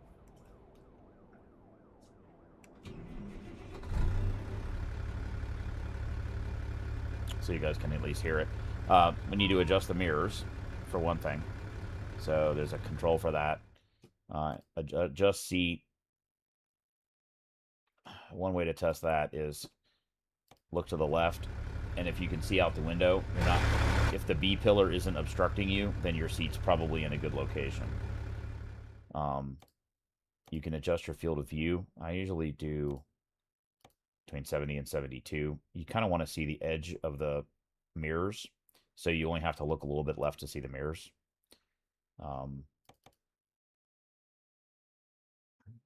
That'll probably be okay too, though. Then you got to actually adjust the mirrors. Um, and this is true in real life. You really don't need to be looking at the sky. That doesn't tell you anything. You want to be looking down. So I always put the mirrors all the way down, because what the hell does looking at the sky help you with? And then you want to adjust them. You really need a trailer to do this correctly. You want to adjust the mirror in and out so that you just see the edge of your truck, or trailer, preferably. Convex mirror, I usually just go all the way down, all the way out, or just so you can just see the edge of your truck. Same thing with the one on the right. All the way down, and then until you can see the edge of your truck. Having your mirrors adjusted correctly is a really important thing to do in a real truck. So there we go. There we go. And there's our cat. I think his name's Tobias. We forgot to put the side mirror. Oh well. Not that important in the game. Oops. Alright.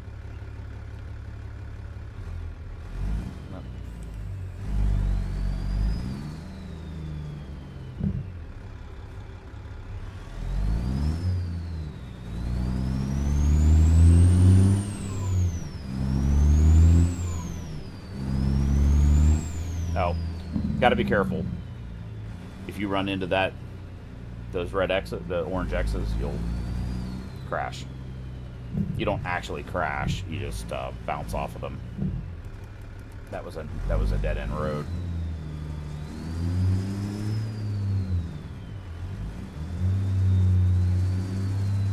Have a good one, man. Appreciate the conversation, and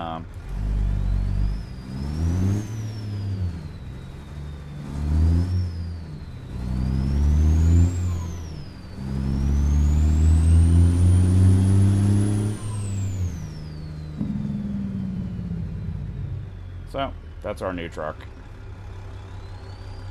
I'm now going to go to sleep.